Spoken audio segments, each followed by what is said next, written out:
தேவனுடைய பரிசுத்த நாமத்திற்கு சகல கனமும் மகிமையும் துதியும் சோத்திர புகழும் உண்டாவதாக. இன்று தேவனுடைய வார்த்தையினுடைய தலைப்பு புதிய ஏற்பாடு ஊழியர் ஐக்கியம் என்ற இந்த மே மாத கூடுகையிலே இன்று தேவனுடைய வார்த்தையினுடைய தலைப்பு என்னவென்றால், பழைய ஏற்பாடு லேவி ஊழியமும் புதிய ஏற்பாடு அப்போஸ்தல ஊழியமும் என்ற தலைப்பு. இன்று தேவனுடைய வார்த்தையினுடைய தலைப்பு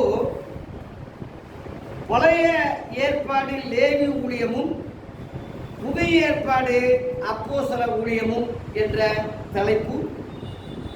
ஒரு 10 பாயிண்ட் குறித்த நேரத்துக்குள்ள நான் சொல்லி நிறைவு செய்ய ஆசைப்படுகிறேன்.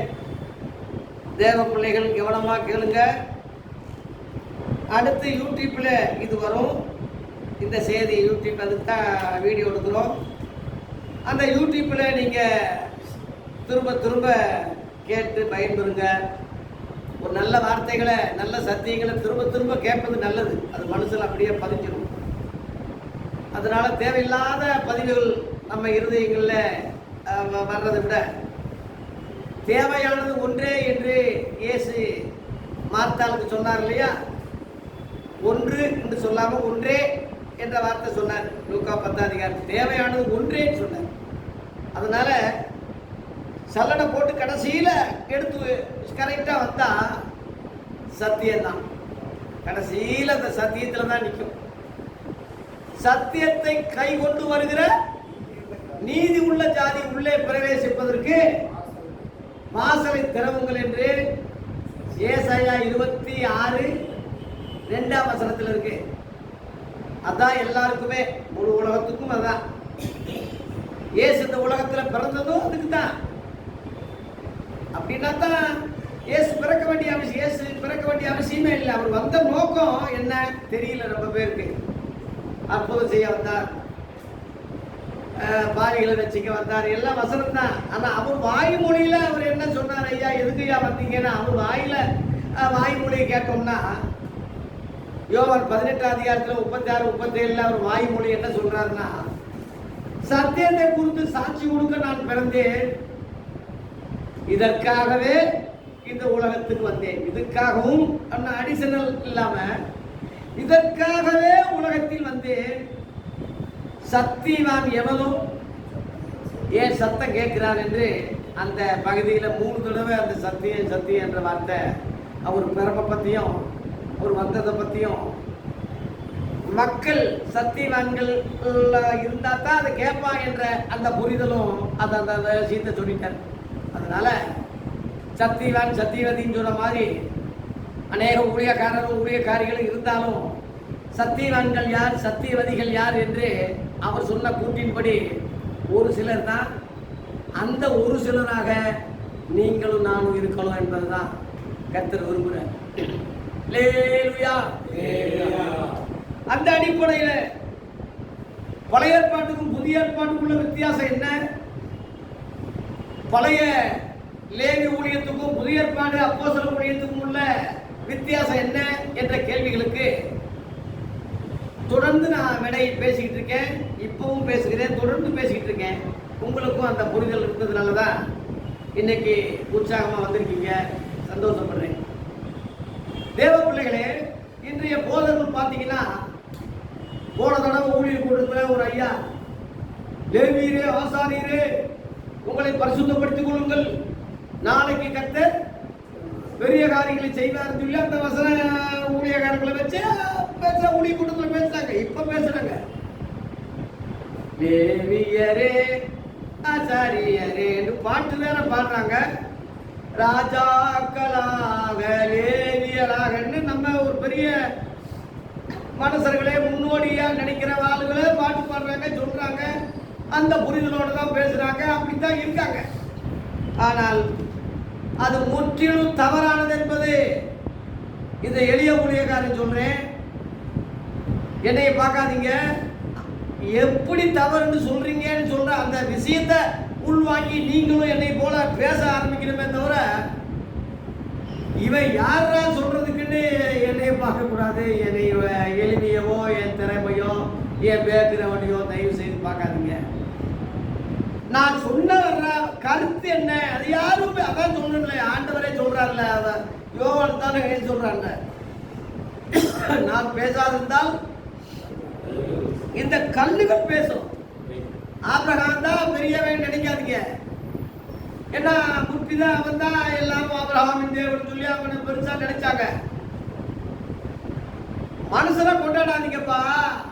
இந்த கல்லுகளை கொண்டு கூட ஆபிரகாமுக்கு பிள்ளைகளை உண்டாக்க அப்படி யோவான் சாணக்கியன் சொன்னாங்க இல்லையா? அது மாதிரி பழைய ஏற்பாட்டில் ஒரு மதிகற்ற ஒரு திருக்கதரிசி, பனாசம் உள்ள கள்ள திருக்கதரிசிய கழுதை கொண்டு அவன் மதிகேட்டை தடுத்தாருன்னு போட்டிருக்கு. பேதர் அதுக்கு விளக்கம் கொடுக்குறான், மதிகேட்டை தடுத்தாருன்னு. அந்த மாதிரி கழுதையோ கண்டோ அது முக்கியம் அல்ல, வார்த்தை முக்கியம். அது யாரை கொண்டு பேசுவார்? யார் அவர்? யாரு எப்படி சிறியவரை புழுதியிலிருந்து எடுத்து எளியவனை குப்பையிலிருந்து போயிட்டு அது அவர் இஷ்டம், அவர் காரியம் அது. ஆமா, இந்த மைக்கு ஒண்ணும் இல்ல, என் பேச்சு இந்த மைக்கு உள்வாங்கி உங்களுக்கு கொடுக்குது. அது மாதிரிதான் ஒரு ஊழியக்காரன், போஸ்ட்மேன். ஊழியக்காரன்னா வேலைக்காரன் தானே அர்த்தம். வேலைக்காரன் அர்த்தம் என்ன? எஜமான் சொல்றது அவன் கேட்கணும், அவ்வளவுதான். அவன் இஷ்டத்துக்கு பேசுறவே வேலையில வச்சிருப்பாங்களா?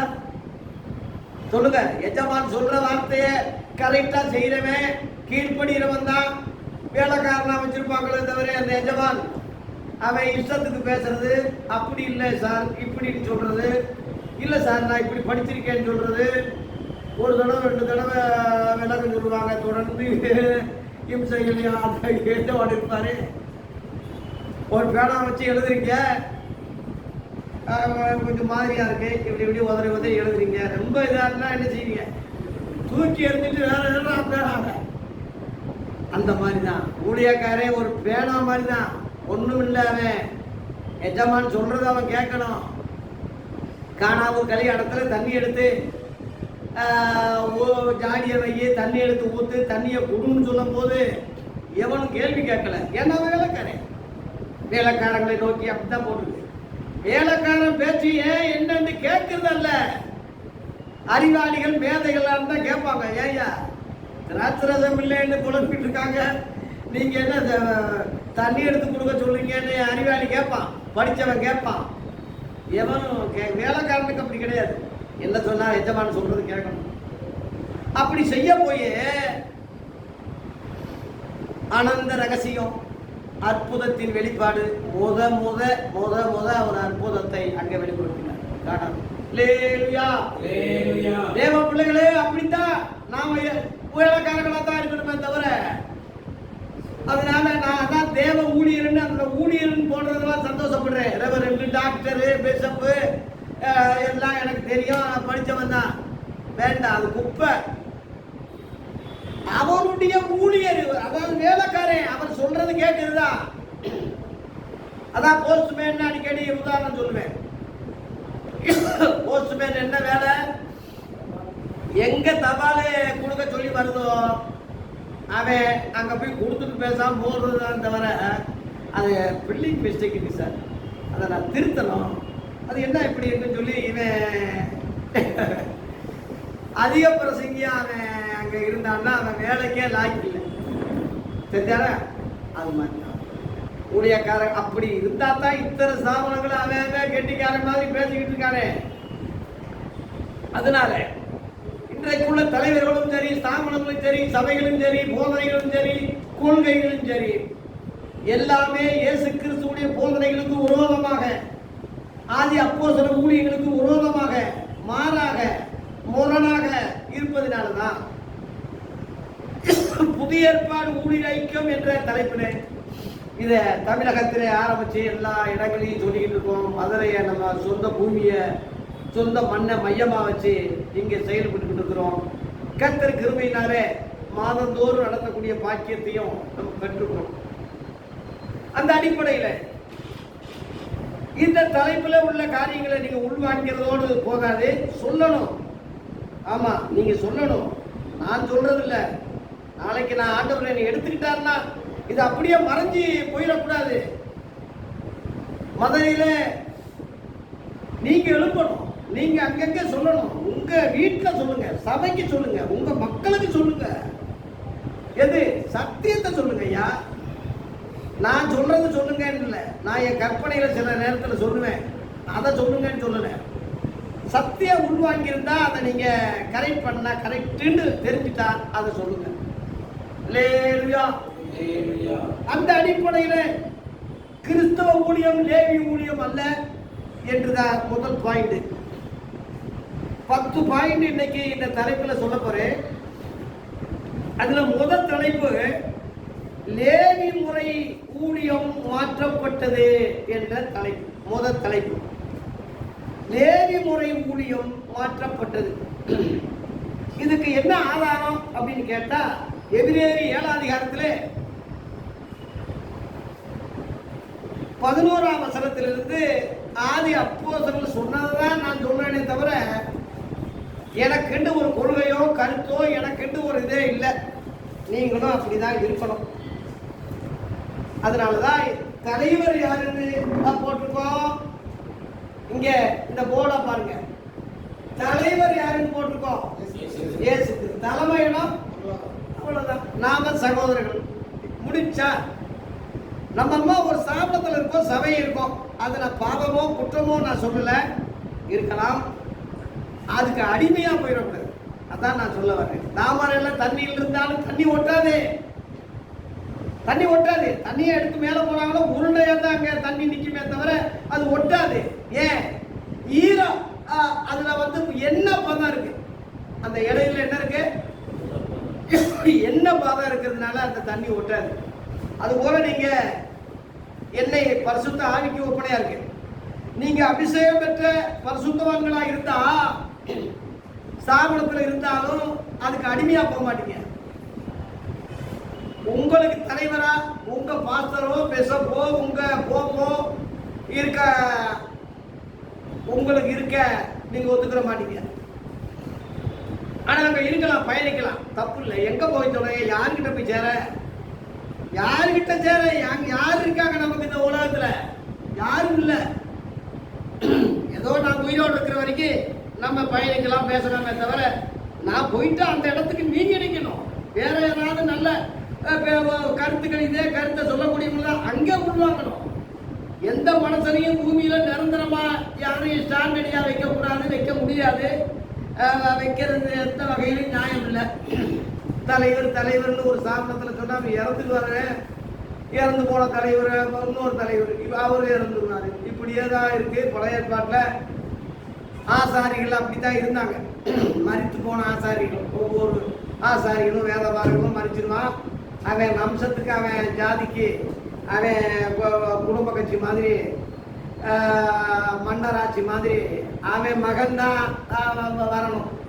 12 கோத்திரம் இஸ்ரவேலுக்கு வேற கோத்திரம் வரக்கூடாது, சட்டம் இல்லை. என்ன கோத்திரம் வரணும்? லேவி கோத்திரம் தான் ஏன் வரணும். 12 கோத்திரத்துல லேவி கோத்திரத்தை தான் ஊழியத்துக்கு வரணும்.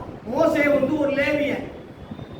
அதனால முத அவன் அந்த ஜாதி புத்தி அவனுக்கு.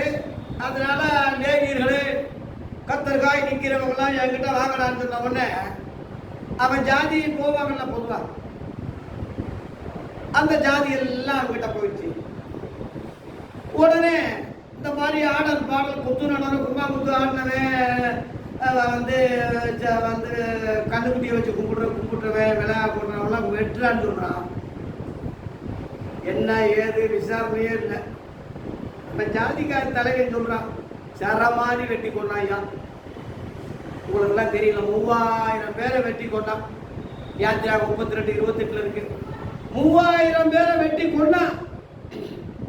அதுல இருந்து சரி இவ்வளவு வைராக்கியமா இருக்காங்களே, இவங்களை தாண்டா ஊழியத்துக்கு வைக்கணும்னு சொல்லி அவன் அதுல இருந்து தொடங்கி லேவி வம்சத்திலிருந்து ஆசாரிகள் ஊழியர்கள் தட்டு முது வேலையெல்லாம் செய்யணும். நிறைய எவனும் இருக்கக்கூடாது. 11 கோத்திரம் இவனுக்கு தசமம் பார்க்கணும். ஏன்னா இவன் பிழைப்பு இருக்குல்ல, நடத்தணும்ல. இது தாயா பழைய ஏற்பாட்டில் இஸ்ரவேல் மக்களுக்காக செய்யப்பட்ட காரியம். தேவன் அதை அனுமதிச்சார். ஏன்னா உலகத்திலேயே யெகோவா உண்மையான கடவுளை கண்டுபிடிச்சது, ஆராதிச்சது அந்த ஆபிரகாமுடைய சந்ததி தான். அவனுக்கு தேவனா இருந்தாரு. ஈசாக்கு அவன் மக, அந்த அப்பா வழியில் நடந்ததுனால அவனுக்கு தேவனா இருந்தாரு. அவன் மக யாக்கோப்பு எவ்வளவுதான் பிராடு நாயா இருந்தாலும் கர்த்தருக்குன்னு அவன் ஒரு வைராக்கியம் இருந்துச்சு. அதனால யாக்கோப்பின் தேவன் சொன்னாரு. அவனுக்கு 12 ஆம்பளை பிள்ளைய பிறந்தாங்க. அதுல ஒருத்தன் யூத குலமா வம்சமா போச்சு, ஒருத்தன் லேவி வம்சமா போச்சு. இப்படி அவன் பேர் தான் இஸ்ரவேலர். ஆண்டவரு அதைத்தான் அந்த பேரை அவனுக்கு யாக்கோப்பு, இனிமேல உன் பேர் கிடையாது, உன் பேர் என்ன? இஸ்ரேல். இன்னைக்கு தேவன் சொன்னது இன்னைக்கு இப்ப வந்து நிறைவேறுது. இன்னைக்கு இஸ்ரேல் நாடு இருக்கு. அன்னைக்கு ஆண்டவர் சொல்லும் போது நாடு இல்லை. 1948 தானே இஸ்ரேல் என்ற நாடே சூத்திரமாகி டெக்ளேர் ஆச்சு. உலகத்தில் அந்த சரித்திரம்லாம் உங்களுக்கு தெரியுமே. ஆண்டவர் சொன்னது இன்னைக்கு இருக்கே தவிர யாக்கோப்பு யாருன்னு தெரியாது. ஆமா, அதனால அவர் சொன்னது அந்த தெய்வத்தை கரெக்டா பின்பற்றி வந்ததுனால அந்த சந்ததியை ஆண்டவர் ஆசீர்வதிச்சாரு. அந்த சந்ததியிலிருந்து நல்ல உதவிகள் செஞ்சாரு, நல்லா இது பண்ணி செஞ்சாரு. அதே சமயத்தில் அவங்க செய்வதெல்லாம் கரெக்டுன்னு கர்த்தர் சொல்ல மாட்டார். சொந்தக்காரன் எதை செஞ்சாலும் நம்ம இடமா கரெக்டா அப்படி நம்ம சொல்றோம்ல, அப்படி கர்த்தர் சொல்ல மாட்டாரு. தாவீதுக்கு இருதயத்துக்கு ஏற்றவன் சொன்னாலும் அவன் பாவம் செய்த போது தண்டிச்சான், அவனுக்கு தண்டனை கொடுத்தார். தேவன் நீதி உள்ளவர். ஒரு புரிதல் உங்களுக்கு இருக்கட்டும். எபேசியர் 4:6 எல்லாருக்கும் ஒரே தேவனும் பிதாவும் உண்டு. எல்லாருக்கும்னா மனு குலத்துக்கு முழுவதும் தான்.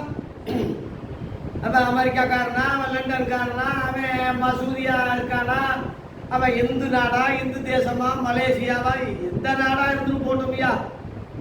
பவுல் சொல்றான், ஒரு தேவ மனுஷன் ஊழியக்காரன் சொல்றான், கிறிஸ்தவ ஊழியக்காரன் சொல்றான், எல்லாருக்கும் ஒரே தேவனும் பிதாவும் உண்டு. அவரு எப்படி இருக்காரு? 3 பாயிண்ட். அவர் எல்லாரும் 2, எல்லாரோடும் 3, உங்கள் எல்லாருக்குள்ளும் இருக்கிறவர். அந்த தேவன் 3 பகுதியில் உள்ள ஜனங்கள்ல பாட்பாட்டா இருக்காரு சொல்லி அங்க ஒரு அருமையான விளக்கம் கொடுக்குறான். இது தயவு செய்து மனப்பாடம் பண்ணிக்கங்க, இதை மறந்துடாதீங்க. இந்த சத்தியத்தை எல்லார் மேலும்னா இயேசு மலைப்பிரசங்கத்துல சொன்னாரு, நல்லோர் மேலும் தீயோர் மேலும் மலையை, அப்படி நல்லோர் பொருளோர் எல்லார் மேலும் இருக்காரு. கும்பிட்டா தான் உனக்கு கடவுள் சோறு கொடுப்பாரு இல்ல. ஒரு ரகசியத்தை புரிஞ்சுக்கங்க.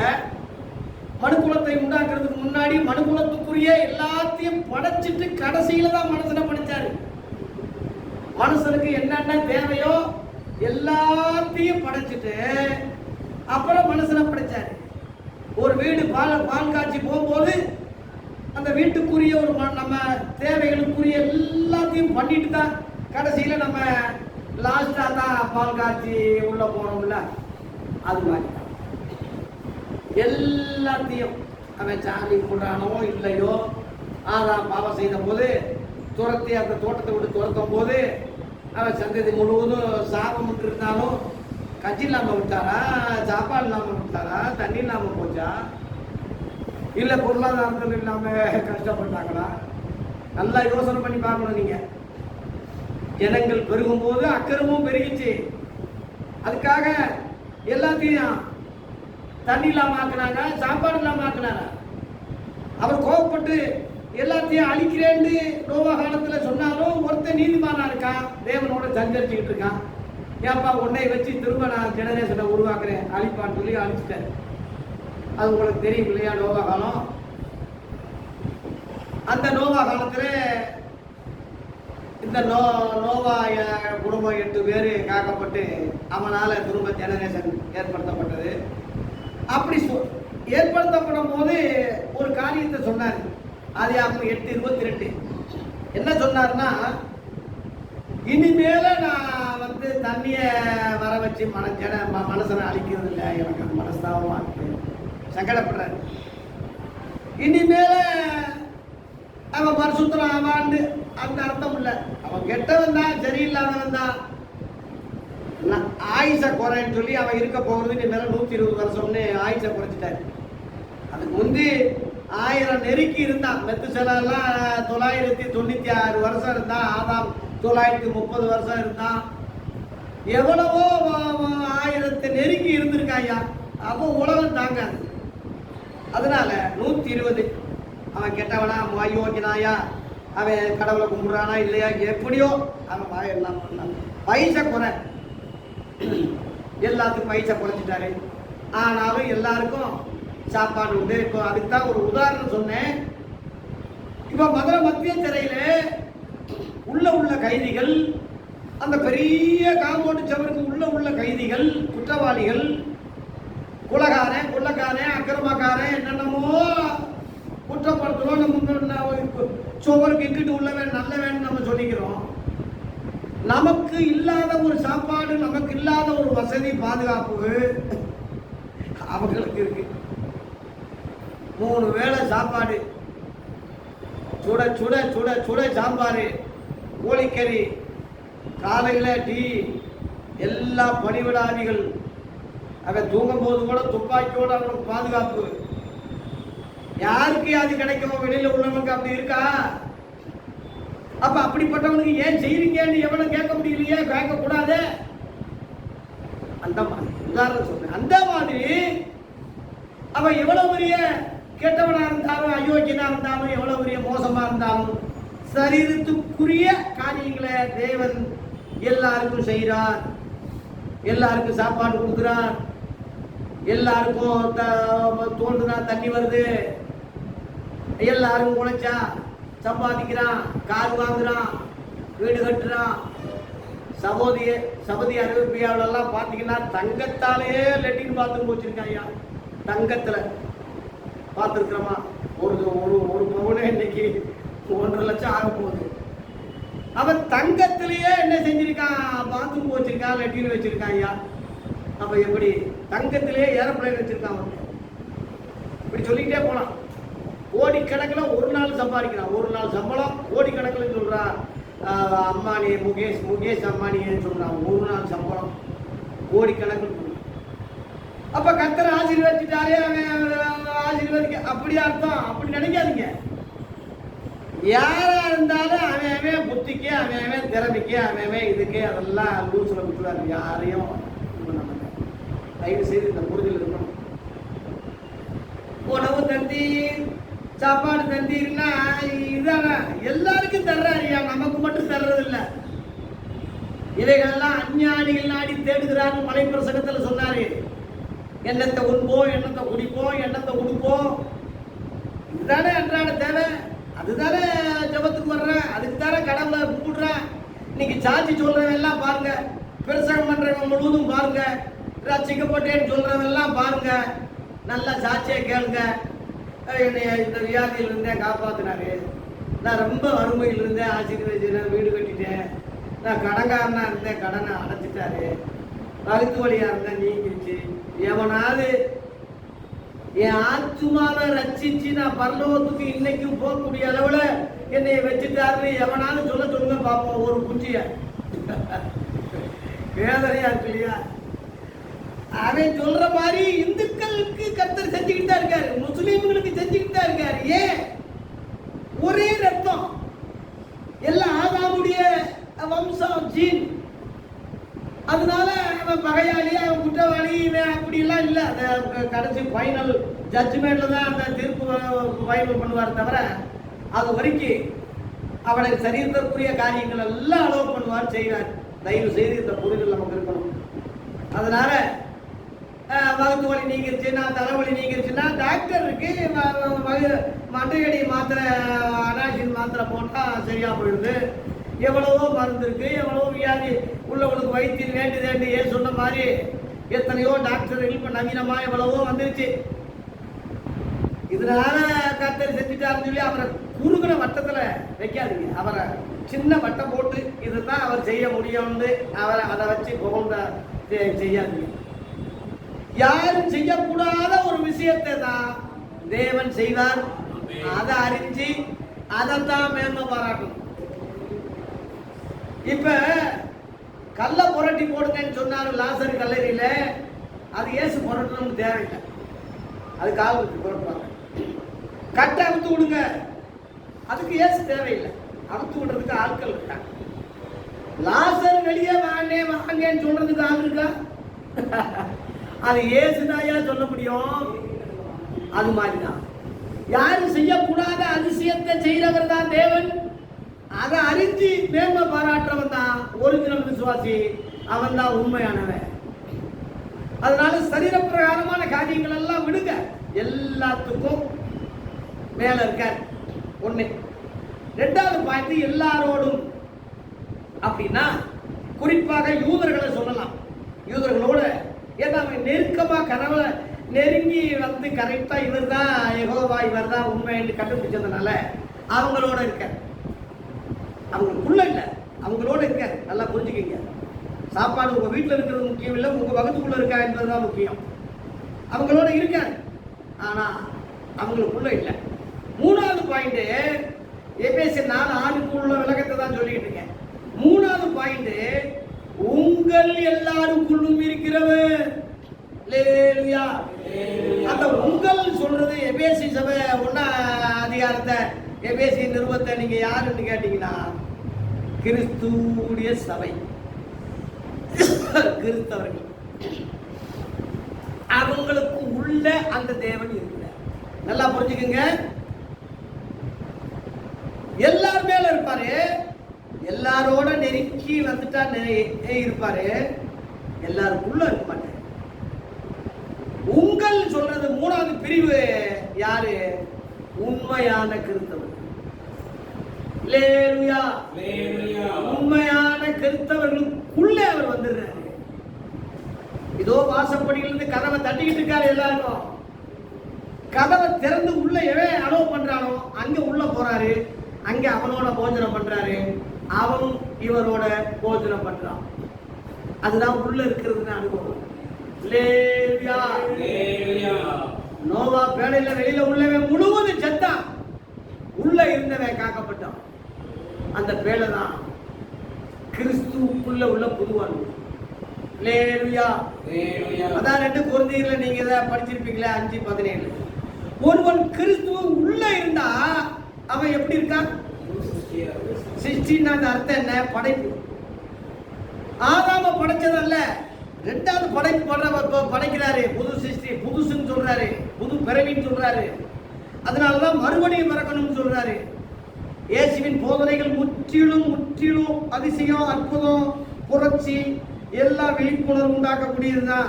இன்னைக்குள்ள கூடிய ஸ்தாபனத்தினாலே, அவன் புரிதல்னாலே, அவன் அறிவாலே அடிச்சு மட்டப்படுத்தி அமுக்கி வச்சிருக்கானே தவிர வெளியே கொண்டு வர்றதுக்கு காலம் வந்துருச்சு. இப்போ வந்தாச்சு. நானெல்லாம் யாரு என்னை பேச வச்சுட்டாருன்னா 70 வந்தாச்சுன்னு அர்த்தம். யாரை கொண்டு பேசுவார்? எப்படி உங்களை கொண்டு நாளைக்கு பேசுவார். நீங்க அதுக்கு தான் உங்களை இங்க வர சொல்லியிருக்காரு. அந்த புரிதல் உங்களுக்கு கரெக்டா தெளிவு உண்டாக்கி நீங்க நடத்திக்கிட்டு இருக்கீங்க. இஸ்ரவேல் ஐயாலாம் பல ஊழிய கூட்டத்துக்கு போறாரு, ஆனா அவருக்கு அந்த புரிதல் இல்லை. அவங்க சொல்றது சரியில்லை, இந்த சக்தி அதுல தான் வர்றாரு. இல்லாட்டா இவருக்கு வர வேண்டிய அவசியம் இல்லை. வர்றதோட கூட என்னை ஊக்கப்படுத்துறாரு, உற்சாகப்படுத்துறாரு, ஜெபத்தாலே பொருளால என்னை தாங்குறாரு. உதாரணம் சொல்றேன். இந்த மாதிரி நிறைய நீங்க எல்லாரும் அப்படித்தான். தேவ பிள்ளைகளே, நான் ஏன் சொல்றேன்னா, சுவிசேஷம் அறிவிக்கிறவங்க சுவிசேஷத்தினால்தான் பிழைப்பு உண்டாக ஆண்டவர் கட்டளையிட்டார், ஆர்டர் கொடுத்தார். அதனால உண்மையா சுவிசேஷம் அறிவிச்சுட்டா அவனை நிச்சயமா சம்பளம் வாங்கணும்னு எங்க இருக்கணும்னு தேவையில்லை. கர்த்தரே போஷிப்பார், நடத்துவார். நான் சாட்சி 40 ஆண்டு காலமா சிஎஸ்ஐ விட்டு எந்த ஆதரவும் இல்லாம, எந்த வெளிநாட்டு உதவி இல்லாம, எந்த லம்பான ஒரு இது இல்லாம, பெரிய சபையும் தசமாக இல்லாம இந்த ஐயா இருக்காரு சாட்சி. எந்த இதுவும் இல்லை, ஆனா எந்த குறையும் இல்லை. இதான் அற்புதம். அல்லேலூயா. இன்றும் இயேசு ஜீவிக்கிறார், இன்றும் உயிரோடு இருக்கிறார். உங்கள் சொல்றது கிறிஸ்தவன். கிறிஸ்தவன் சொல்றது ஒரு மதம் அல்ல. கிறிஸ்தவங்க சொல்றது ஒரு அமைப்பு அல்ல. யூதம் சொல்றது மதம். யூத சமயம் சொல்றாங்க. சமயம்னா மதம். கிறிஸ்தவம் என்பது மதம் அல்ல. கிறிஸ்துவம் என்பது மதம் அல்ல. அது யாருன்னா கிறிஸ்துவை உடையவர்கள், அவரை தரித்தவர்கள். அந்த அர்த்தம் தான் தரித்தவங்க. இந்த பச்சை குத்துறாங்க இல்லையா, ஒருத்தன் நெஞ்ச பொழந்து காட்டுறான். விஜய் படத்தை நான் கூட்டி இருக்கேன் பாருங்க, பச்சை குத்திருக்கேன். அது அழிக்க முடியுமா? சாகுற வரைக்கும் அது இருக்கும். அதுபோல தேவ பிள்ளைகள் இயேசுவை தரிச்சிருக்கிறார். கிறிஸ்தவ தரிச்சதுனால அவன், அவள், கிறிஸ்து, அவள், கிறிஸ்த, அவன், கிறிஸ்த, அவர்கள். அந்த அர்த்தம் தான். கலாத்தியர் 3:27 அன்றே உங்களில் கிறிஸ்துவுக்குள்ளாக ஞானஸ்நானம் பெற்றவர்கள் எத்தனை பேரோ அத்தனை பேர் கிறிஸ்துவை தரித்துக் கொண்டீர்களே. அங்கே யூதன் என்றும் இல்லை, கிரேக்கன் என்றும் இல்லை, ஆண் என்றும் இல்லை, பெண் என்றும் இல்லை. நீங்கள் எல்லாரும் கிறிஸ்து இயேசுவுக்குள் எப்படி இருக்கீங்க? ஒன்றாயிருக்கீங்க. எனக்கு குறிப்பிருக்கு. அதனால இயேசுவார்கள் உடையவர்கள் இல்லாம ஏன் கிறிஸ்தவர்கள் வருது என்று ஒரு கேள்விக்கு, கிறிஸ்து என்றால் அபிஷேகம் பண்ணப்பட்டவர்கள். கிறிஸ்து என்ற வார்த்தையே அபிஷேகம் பண்ண அந்த அர்த்தம் தான். அப்ப அவருக்குள்ள அந்த அபிஷேகம் அவரை சேர்ந்தவங்களுக்கும் உண்டாகுது. அந்த அர்த்தம் தான். ஆமா, மனைவியோட புருஷனோட அவங்க குடும்ப வாழ்க்கையில் ஈடுபடும் போது இரண்டு சரீரம் ஒன்னாகுது, இரண்டு ரத்தம் ஒன்னாகுது. அவர்கள் இருவராயிராமல் ஒருவரா இருக்காங்க விளக்கம் கொடுக்கிறாரு. அந்த மாதிரி தான் கிறிஸ்துவோட சேர்றவன் கிறிஸ்துவை உடையவனாக, பிரதிபலிக்கக்கூடியவனாக, தரித்தவனாக, கிறிஸ்துவ சிந்தை உள்ளவனாக, கிறிஸ்துவ சாயல் உள்ளவனாக அவன் முற்றிலும் இயேசுவை போலவே மாறிடுறான். அதனாலதான் உள்ள போய் சாப்பிடுறது, அவனும் சாப்பிடுறது. அது என்ன சாப்பாடுனா பலமான ஆகாரம், மறைக்கப்பட்ட மன்னா, புழு குடிக்காத அப்பம், கலப்படம் இல்லாத மாவு, பிசைந்த புதிய மாவு, புளிப்பில்லாத மாவு. நிறைய உதாரணம் சொல்லியிருக்காரு. அதனால அதுல கழிவு பொருள் இல்லாத அப்பம். அப்பம் கழிவு பொருளே இல்லை. ஒரு அப்பத்தை எடுத்துட்டீங்கன்னா இதை பிச்சு போட்டு, இதை பிச்சு போட்டு, இதை பிச்சு போட்டு அப்புறம் சாப்பிடணுமா? அப்பத்துல கழிவு பொருளே இல்லையா? அதுதான் புதிய ஏற்பாடு. மீனையும் கொடுத்தாரு, அது பழைய ஏற்பாடு. மீனையும் அவர் தான் கொடுத்தாரு, அது பழைய ஏற்பாடு. மீனை எப்படி சாப்பிட முடியும்? அப்ப மாதிரி சாப்பிட முடியுமா? அங்க முள் இருக்கு, மண்டை இருக்கு, செதில் இருக்கு, குடல் இருக்கு, கழிவு பொருள் நிறைய இருக்குங்க. அப்ப மாதிரி அதை சாப்பிட முடியாது. அது மாதிரி பழைய ஏற்பாடு அப்படியே எல்லாத்தையும் கடைபிடிக்க முடியாது, எடுத்துக்கிற முடியாது, எடுத்துக்கூட கூடாது. அதனாலதான் நான் வானத்திலிருந்து இறங்கின மீன் ஏன் சொல்லாம, நான் வானத்திலிருந்து இறங்கின அப்பம், ஜீவ அப்பம் நானேன்னு சொன்னேன். என்னை புசிக்கிறவன் என்னாலே பிழைப்பான். அதனால நீங்க சின்ன ரோடு போட்டா ரோடு போட்டுருவீங்க. ரொம்ப விளக்கம்லாம் தேவையில்லை உங்களுக்கு. நீங்க தேவ பிள்ளைகள் நல்லா சக்தி அறிஞ்சவங்க. அதனால புதிய ஏற்பாடு இயேசு, பழைய ஏற்பாடு இயேசு வர்றதுக்கு முந்தி பங்கு வகை வகையாய் பிதாக்களுக்கு அறிவிக்கப்பட்ட அந்த அமைப்பு தான். அது கிறிஸ்தவ ஊழியம் அல்ல, அது லேவி ஊழியம் என்று சொல்லப்பட்டிருக்கு. இன்னும் சொல்ல போனா இயேசுவே ஒரு லேவியர் அல்ல. இந்த புரிதல் தயவு செய்து இருக்கட்டும். இயேசு ஒரு யூதர், அவர் லேவியர் அல்ல. அதனால அந்த லேவி ஊழியம் மாற்றப்பட்டது இவரால. இவருடைய ஊழியர்கள் முழுவதும் ஏறக்குறைய யூதர்களாக தான் மொத்தம் வந்தாங்க, லேவியர்கள் அல்ல. எல்லாம் முடிஞ்சுக்கீங்க. ஆகவே ஊழியம் மாற்றப்பட்டது. அதுக்கு ஆதாரம் தான் எபிரேயர் 7 11ஆம் அதிகாரத்தை உங்களுக்கு எடுக்க சொன்னேன். 11ஆம் வசனத்திலிருந்து படிங்களேன். எல்லாமே வாசிக்க முடியாது, ஒரு சில வசனங்களை படிங்க. எபிரேயர் 7:11. இஸ்ரவேல் ஜனங்கள் லேவி கோத்திர ஆசாரிய முறைமைக்குட்பட்டதல்லவோ, லேவி ஆசாரிய முறைமைக்குட்பட்டதல்லவோ நியாயப்பிரமாணத்தை பெற்றார்கள். அதுக்குள்ளதான் அவங்க நியாயப்பிரமாணம் பெற்றாங்க. அது புறஜாதிகளுக்கு நியாயப்பிரமாணம் கிடையாது. அவங்க இஸ்ரவேல் மக்களுக்கு, அந்த யூதர்களுக்கு தான் பெற்றாங்க. அந்த ஆசாரிய முறைமையினாலே, அந்த லேவி முறை ஆசாரிய முறை நாளே பூரணப்படுதல் உண்டாயிருக்குமானால், அதுவே போதுமானதா இருந்தா, அதுவே பூர்ணமா இருந்தா, ஆரோனுடைய முறைமையின்படி அழைக்கப்படாமல், ஆரோனுடைய முறைமையின்படி திரும்ப ஒரு புது ஏற்பாட்டுல உள்ள ஊழியம் அந்த மாதிரி அழைக்கப்படாமல், மெல்கிசேதேக்கின் முறைமையின்படி அழைக்கப்பட்ட ஆசாரியர் வேண்டியது.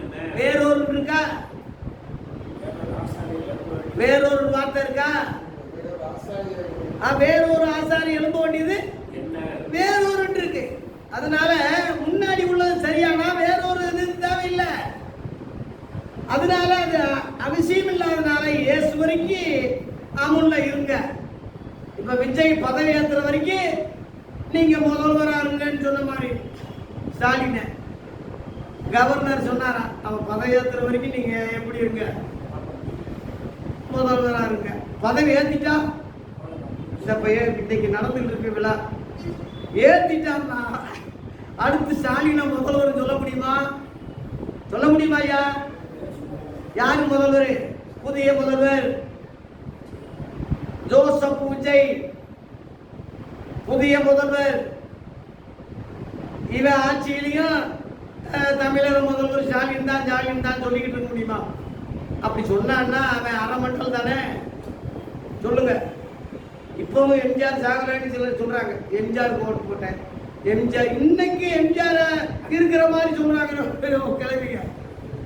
என்ன புரிதல் இருக்கு? அந்த மாதிரி இன்னைக்கு லேவி முறை இருக்கு, இன்னைக்கு அந்த பழைய ஏற்பாடு முறை ஊழியர் இருக்கு.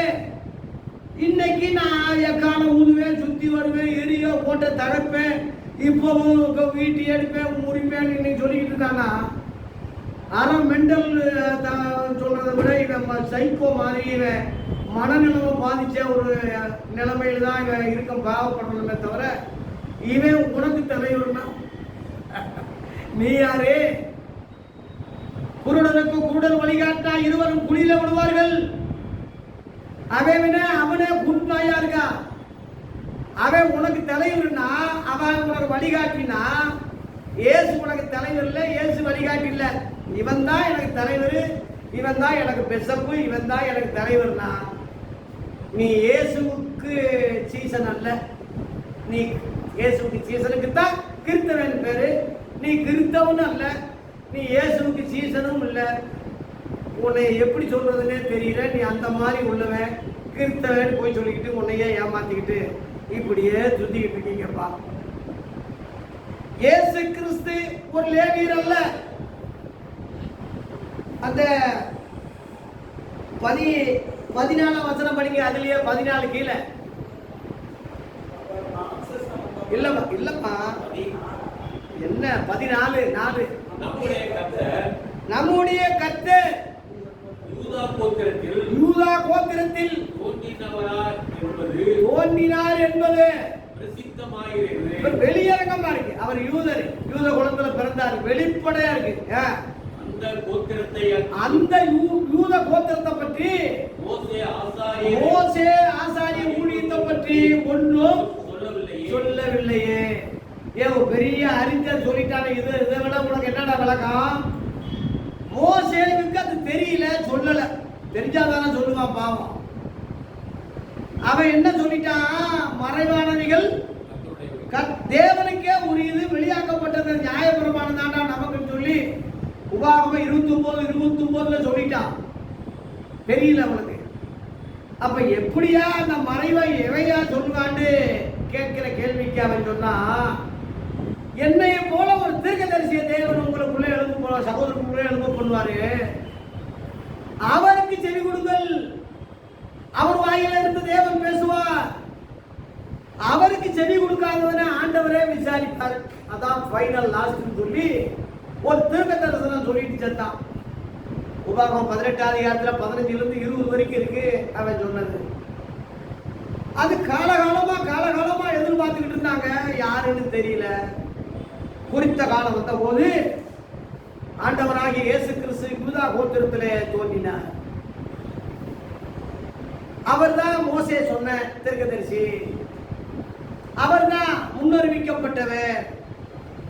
அவரை தான் தேவன் எழுப்பி உங்களுக்குள்ளேயே முதல்ல கொடுத்தாருன்னு நான் சொல்லல, பேதுரு சொன்னான். அப்போஸ்தலர் 3:22 பாருங்க. 3:22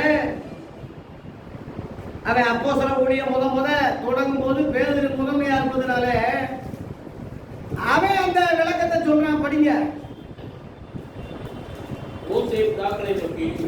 மோசே பிதாக்களை நோக்கி உங்கள் தேவனாகிய கர்த்தர் என்னை போல ஒரு தீர்க்கதரிசியை உங்களுக்காக உங்கள் சகோதரரிலிருந்து எழும்ப பண்ணுவார். அவர் உங்களுக்கு சொன்ன எல்லாவற்றையும் அவருக்கு செவி கொடுப்பீர்களாக. அதே மோசே சொன்னது, அதே பாயிண்ட் பேதுரு விளக்குறான். அந்த தீர்க்கதரிசி யாருன்னு சொல்றான்?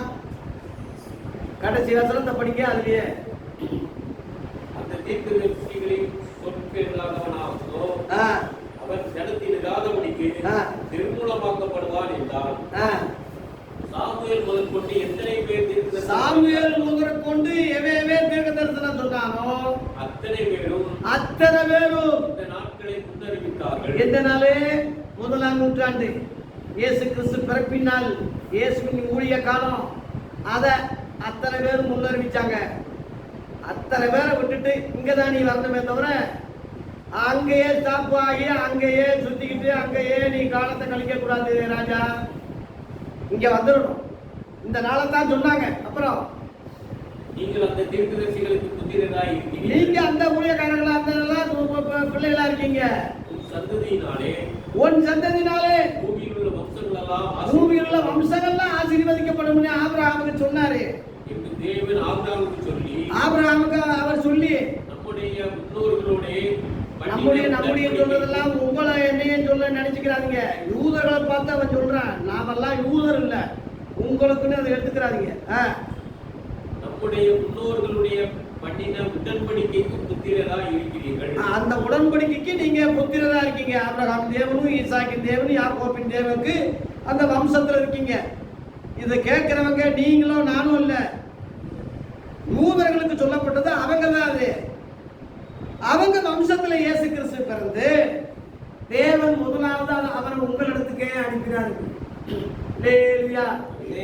முதலாவது அனுப்பினார் தான். இரண்டாவது அனுப்புனது யார? தூரத்தில் உள்ள யாவருக்கும். நாம தூரத்தில் உள்ளவங்க. அந்த தூரத்தில் துருவத்தில் இல்லாத வேறு ஆடுகள் எனக்கு உண்டுன்னு சொன்னாரே, நீங்களும் நானும் தான் அந்த ஆடு. தூரத்தில் இருக்குன்னு சொன்னாரே, நம்ம தான். நம்மள அந்த மந்தையில சேர்த்து கிறிஸ்தவன் பேர் வச்சிருக்காரு. அவன் சொந்தக்காரன், சொந்த இடம் எல்லாம் வெளியே நிற்குது, உள்ள வரல. நம்ம உள்ள வந்துட்டோம். நான் பாயிண்ட்.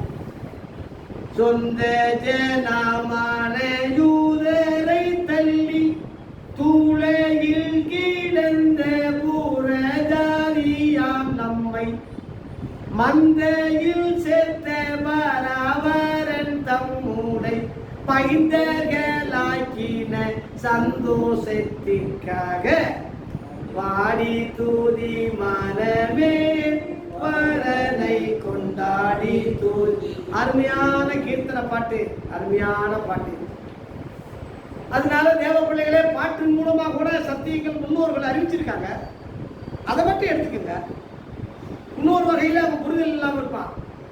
இவன் கரெக்டா சொன்னதுனால எல்லாத்தையும் அப்படித்தான் சொல்லுவான்னு நினைச்சுக்க கூடாது.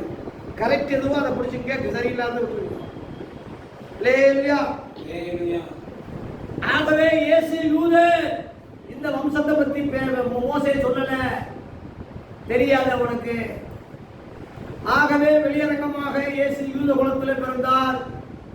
இவர் பிறந்து திரும்பவும் லேவி ஊழியத்தை ஆரம்பிக்கல.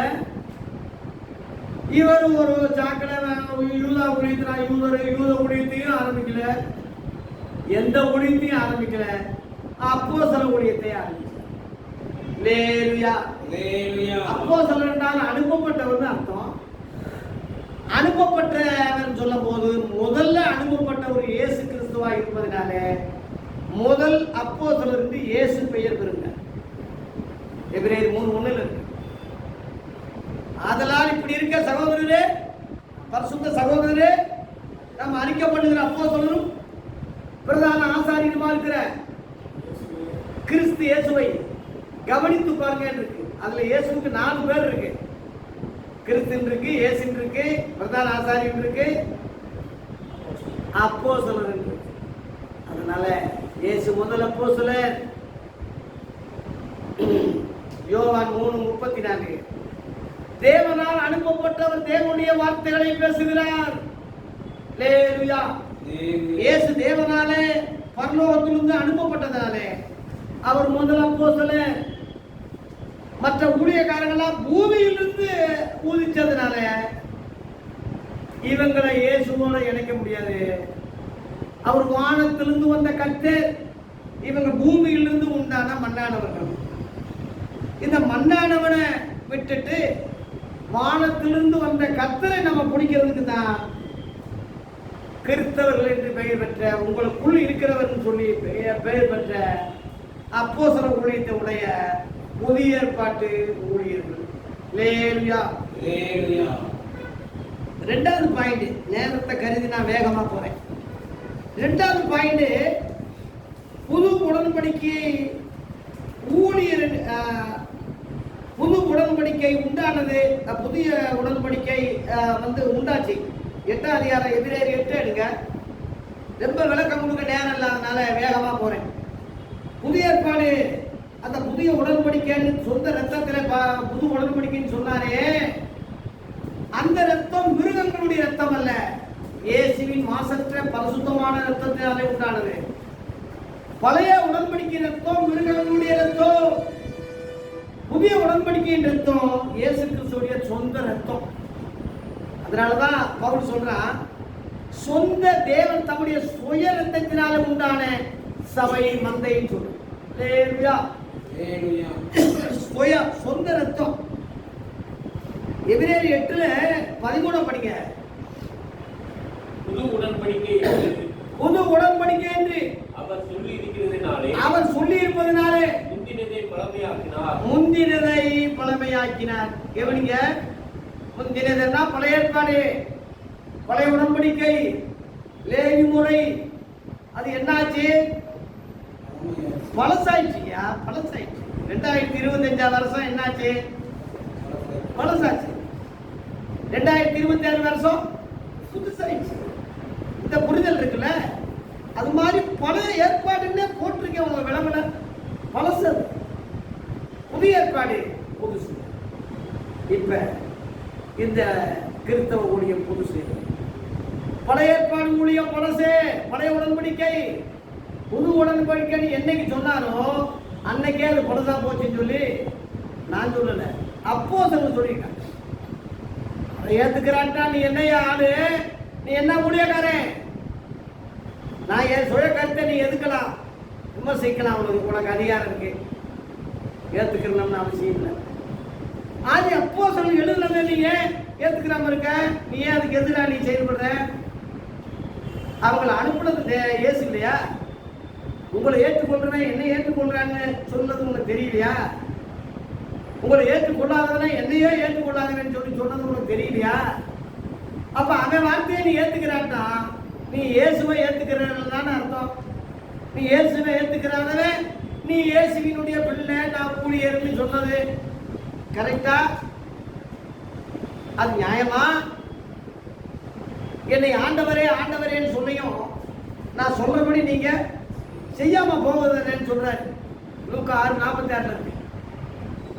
அந்த நாட்கள் அநேகரை நீ நோக்கி கர்த்தாவே அதை செய்தோம் இதை செய்தோம், பெரிய கெட்டிக்கார மாதிரி சொல்லுவான். ஒரு காலம் உங்களை அறியவில்லை, அந்த கெதி உனக்கு வரணுமா? அந்த ஜட்ஜ்மெண்ட்ல அவளை கேவலப்படணுமா? நீ இன்னைக்கே நீ நல்லவனா இருந்தா இந்த செய்தியில மனம் திரும்பு, மாத்திக்க, உன்னைய சரி பண்ணிக்க, நீ பிழைச்சிக்கல. இந்த எளிய ஊழியக்காரன் உன்னைய வந்து கண்ணை திறந்துக்கிட்டு இருக்கேன், மாத்திக்க உன்னைய. ஆகவே புது உடன்படிக்கைன்னு சொல்லும் போது பழைய ஏற்பாடு லேகு முறை ஒழித்தாகப்பட்டது. அந்த ஆசாரிய முறையை ஒழிச்சிட்டாரு. புது உடன்படிக்கைக்கு நாம் எல்லாம் அழைக்கப்பட்டிருக்கோம். 2வது பாயிண்ட். 3வது பாயிண்ட், இந்த புது உடன்படிக்கையின் ஊழியர்கள் என்று கிறிஸ்தவ ஊழியம் அழைக்கப்படுகிறது. 2 கொரிந்தியர் 3:6 படிக்கல. 2 கொரிந்தியர்ல 3:6 பாருங்க.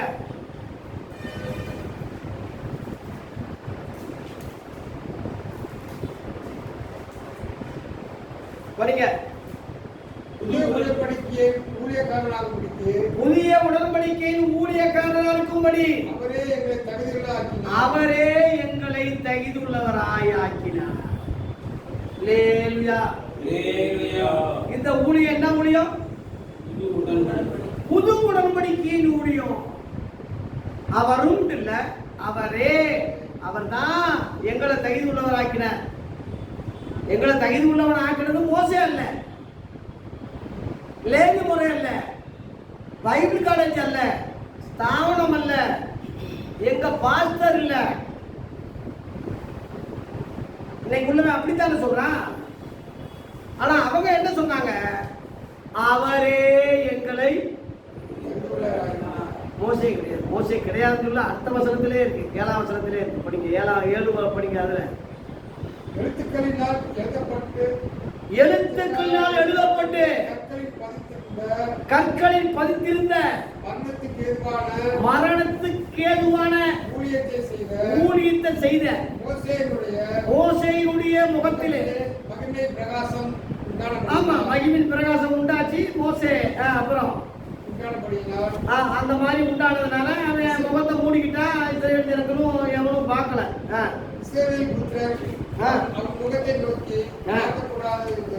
கவனிங்க, அந்த அளவுல அவன் பிரகாசம் மகிமே அதெல்லாம் இல்லைன்னு சொல்லல, கரெக்ட் தான். அப்புறம் படிங்க. கவனிங்க, ஒளிந்து போகிற மகிமையுடைய அந்த ஊழியம். கவனிங்க, அந்த ஊழியம் அதுவே அந்த மாதிரி நீ 2 மணி நேரம் பேசுற அளவுல ரொம்ப புகழ்ச்சியா பேசுற அளவுல இருந்தா ஆவிக்குரிய ஊழியம் எவ்வளவு மகிமையா இருக்கும். நீ ஒளிந்து போகிற ஊழியத்தை 1.5 மணி நேரம் 2 மணி நேரம் பேசிட்டு இருக்க, அது மகிமை தான், நான் இல்லைன்னு சொல்லல. அதுவே நீ இப்படி மேன்மை பாராட்டி எல்லா கூட்டங்களையும் பேசி தொலைஞ்சிட்டு இருக்கிறியே, ஆவிக்குரிய ஊழியத்தை பற்றி எங்கேயப்பா பேசுறீங்க? எங்க அறிஞ்சிருக்கீங்க? அந்த ஊழியம் இந்த ஊழியம். அப்படி படிங்க, அப்படியே கீழே படிங்க. ஆக்கினி தீர்ப்புனா தண்டனை கொடுக்கக்கூடிய ஊழியம். அதுவே மகிமைப்பட்டதா நீ பேசிட்டு இருந்தா நீதியை கொடுக்கும் கெடுக்குவான். நீதியை கொடுக்கும் ஊழியம் அதிக மகிமை வேற, அதிக மகிமை வேற. இப்ப இது வந்து வெளிச்சம் தான். வெளியே போயிட்டா அதிக வெளிச்சம், அப்படித்தானே? இது வெளிச்சம், அதிக வெளிச்சம். இந்த ரெண்டையும் ஒன்றாக்க முடியுமா? சமம்னு சொல்ல முடியுமா? அந்த மாதிரி தான் பழைய ஏற்பாடு ஊழியம் அந்த காலத்துக்கு லேவியர்களுக்குரியது, இஸ்ரவேலுக்குரியது. கரெக்ட் தான், வச்சு கரெக்ட் தான். புதிய ஏற்பாடு ஊழியம் அதோட இணைக்க முடியாது, அது வேற, இது வேற. அந்த ஊழியம் இந்த ஊழியம்னு இருக்க, நீ எந்த ஊழியத்துலப்பா இருக்க? அரசாங்க வேலை செய்யற எந்த டிபார்ட்மெண்ட் கேட்க மாட்டீங்களா? அது மாதிரி நான் ஊழியக்காரன், எந்த ஊழியக்காரன் இன்னைக்கு உள்ள ஊழியக்காரன் முழுவதும் அந்த ஊழியம் செய்யறானா, இந்த ஊழியம் செய்யறானா? இல்ல 2 கால் வச்சு செய்யறானா? நீங்களே திருப்பி சொல்லுங்க ஐயா. அந்த ஊழியம் இந்த ஊழியம் ஆக்கிய திருப்பு உண்டான ஊழியம், ஆவிக்குரிய ஊழியம் இருக்க. இவன் எதுல நிக்கிறா, எதுல பேசுறான், எதுல இவன் ஊழியக்காரன், இவனை எப்படிடா சொல்றது? சொல்லுங்க. பாத்தீங்களா? இப்ப நமக்கு இப்ப கொஞ்சம் அறிவுக்கு வேலை வருதா, புரியுதா? அப்புறம் படிக்க கீழே அதே படிங்க, நான் என் கருத்தில் அது படிங்க.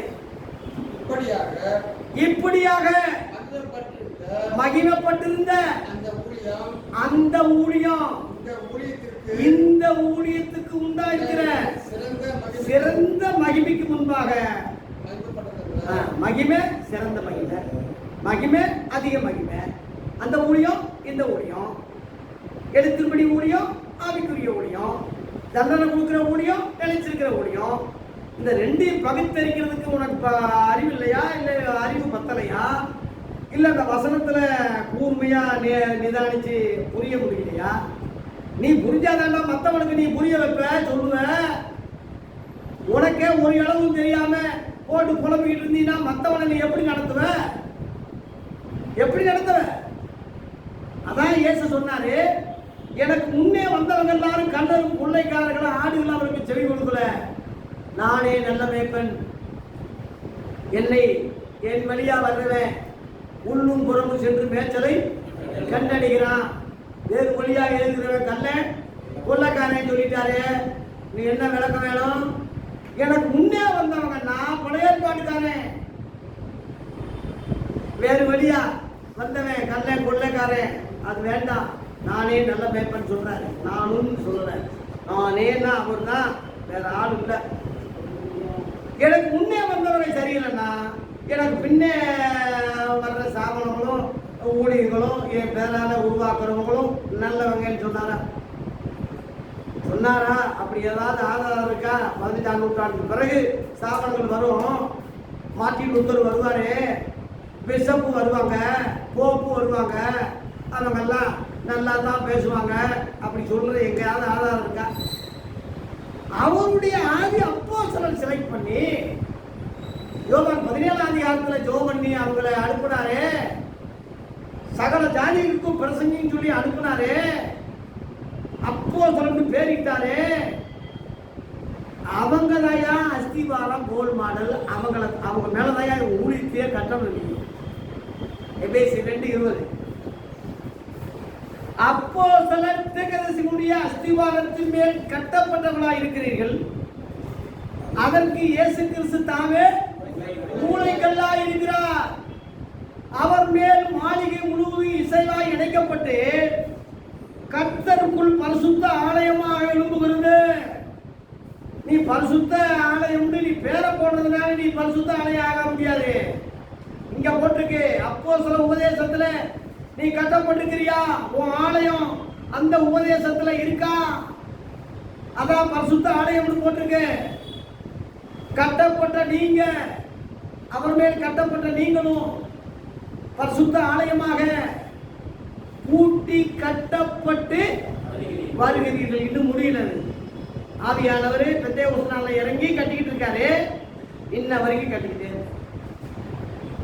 அது எப்ப முடியும் அப்படின்னு கேட்டா, மணவாட்டி என்ற முறையில் அது வரும்போது பிறந்த குழந்தை, சின்ன குழந்தை, சிறு குழந்தை, சிறு பெண்ணு, இப்படியே அப்புறம் பாலை கொடுக்காம பலமான ஆகாரத்தை கொடுத்து இப்படியே வந்து இயேசுவுக்கு மனைவி ஆகணும். பிள்ளை ஆகக்கூடாது. பிள்ளை ஆகலாம், பிள்ளையாவே இருக்கக்கூடாது, மனைவி ஆகணும்.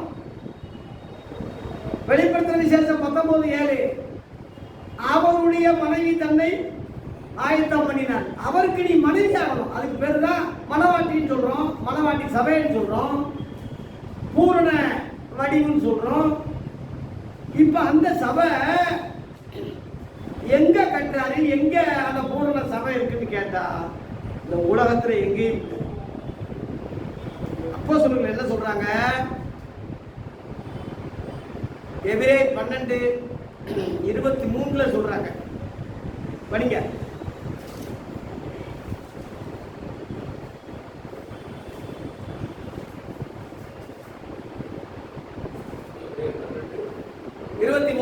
எபிரேயர் 12:23 பரலோகத்திலே பேர் எழுதியிருக்கிற முதல் பேரானவர்களின்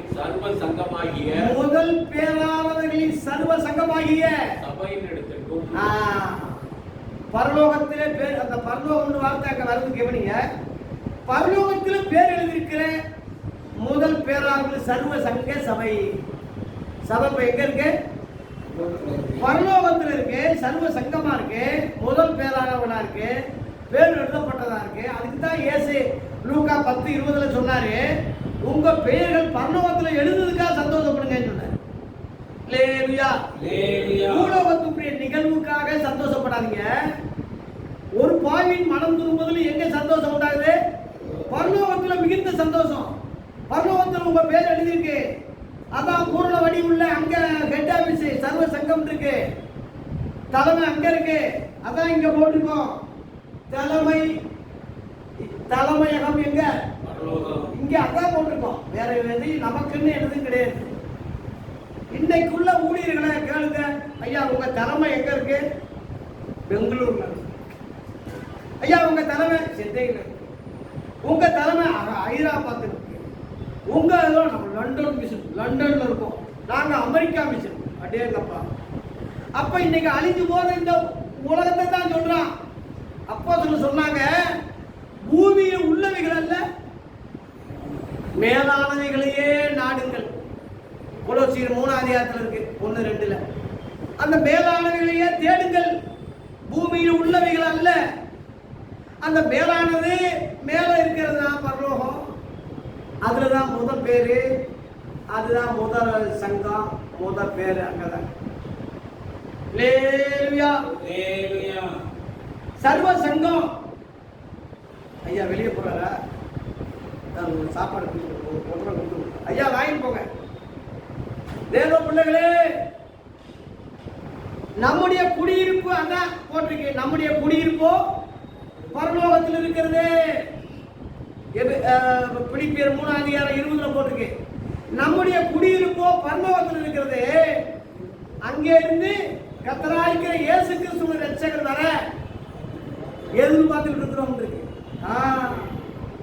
அதனாலதான் பரமண்டலம் இருக்கிற எங்கள் பிதாவே ஜபத்தை கற்றுக் கொடுக்கிறாரு. நம்முடைய குடியிருப்பு அங்கேன்னு சொல்றாரு. நம்ம பேரு அங்கேன்னு சொல்றாரு. நம்முடைய சபை சர்வ சங்க சபை ஹெட் ஆபீஸ் அங்கேன்னு சொல்றாரு. ஏன் இத்தனையும் சொல்றது உனக்கு தெரியல? புரியல? உலக பிரகாரமான ஒரு சபையில இருந்துக்க வச்சுக்க, தப்புன்னு சொல்லல. அதுதான் மந்திரம், அதுதான் வேதம், அவங்க சொல்றதான் கரெக்டு நீ பேசிக்கிட்டு இருந்தீங்கன்னா ஏமாந்து போயிடுவீங்க ராஜா. ஏமாந்து போயிடுவீங்க, மடையன் ஆயிடுவீங்க, முட்டல் ஆயிடுவீங்க. தாக்குறது. ஆகவே தேவ பிள்ளைகளே, புதிய உடன்படிக்கை ஊழியர்களாக இருக்கும்படி அவரே அவர்தான் எங்களை தகுதி உள்ளவர் ஆக்கினார். அதனால சட்டப்படி பழைய ஏற்பாட்டின்படி யூதர்கள் ஆசாரியர்களாக ஆகக்கூடாது. மோசே அப்படி ஆகக்கூடாது. சட்ட விரோதம். மோசே சட்டத்துக்கு விரோதம் அது. ஆனா சட்ட அனுமதிச்ச அதே தேவன சட்டத்தை மாத்தி வேற உடன்படிக்கையில புதிய ஊழியர்களை ஆரம்பிக்கலாம்ல. அவர் சட்டம்.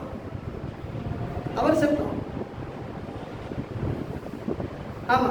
இப்ப முன்னாடி முதல்வர் ஒரு சட்டம் போட்டாருன்னா அதே சட்டத்தை 2வது முதல்வர் போடுவாரா? வேற சட்டம் போடுவாரு. வேற ஒரு இதை அவர் சொல்லுவாரு.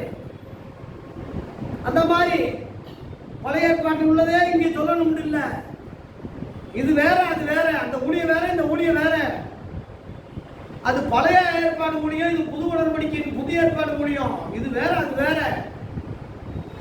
ஆகவே தேவ பிள்ளைகளே, அவரே எங்களை தெரிந்துள்ளவராக்கினார். நீ யூதனா இருக்க, எப்படி லேவி ஊழியத்தை செய்யலாம்னு சொல்லி ஒருத்தன் கேட்டா இவன் பதில் சொல்றான், அவரே எங்களை. எங்க தகுதி எங்களால இல்லை. நாங்க யூதர்கள் தான், நாங்க லேவியர்கள் கிடையாது.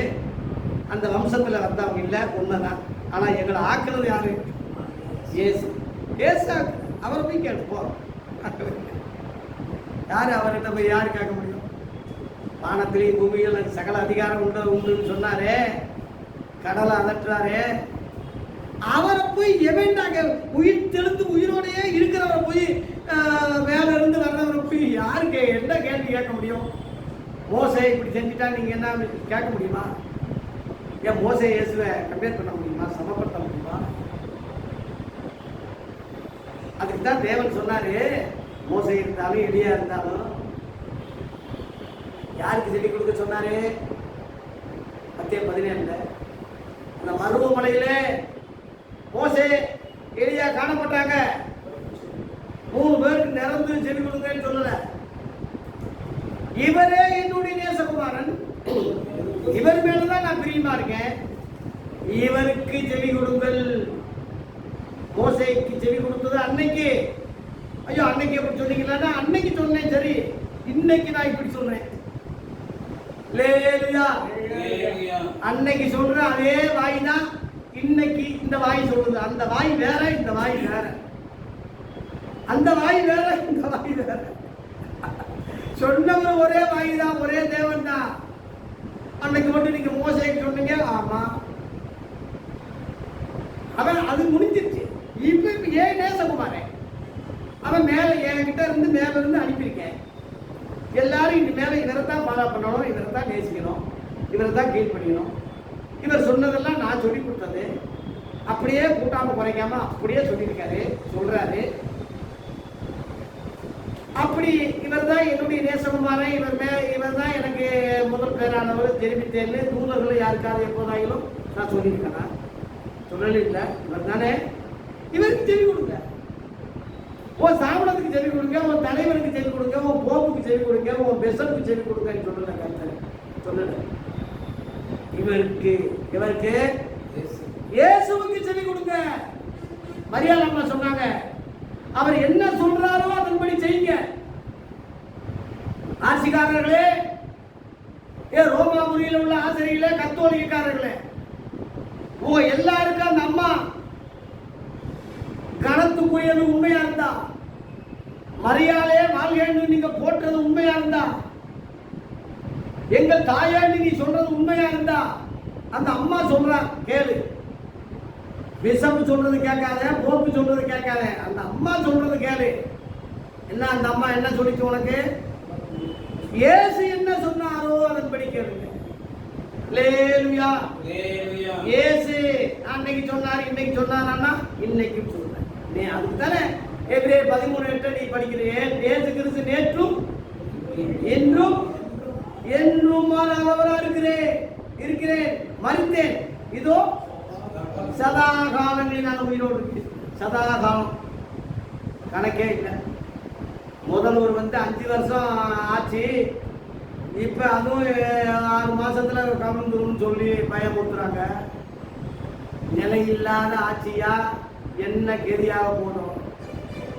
இயேசுவை அப்படி சொல்ல முடியுமா? அதனாலதான் இயேசு கம்பேர் என் ஆட்சி இந்த உலகத்துக்கு புரிதல்லன்னு சொன்னாரு. நீ ராஜாவும் அப்படின்னு சொல்லி பிடாத்து கேட்கும் போது, நான் ராஜாதான், ஆனா என் ஆட்சி இந்த உலகத்துக்கு புரிதல்ல அப்படின்னா என் சீடர்கள் போராடி இருப்பாங்களே.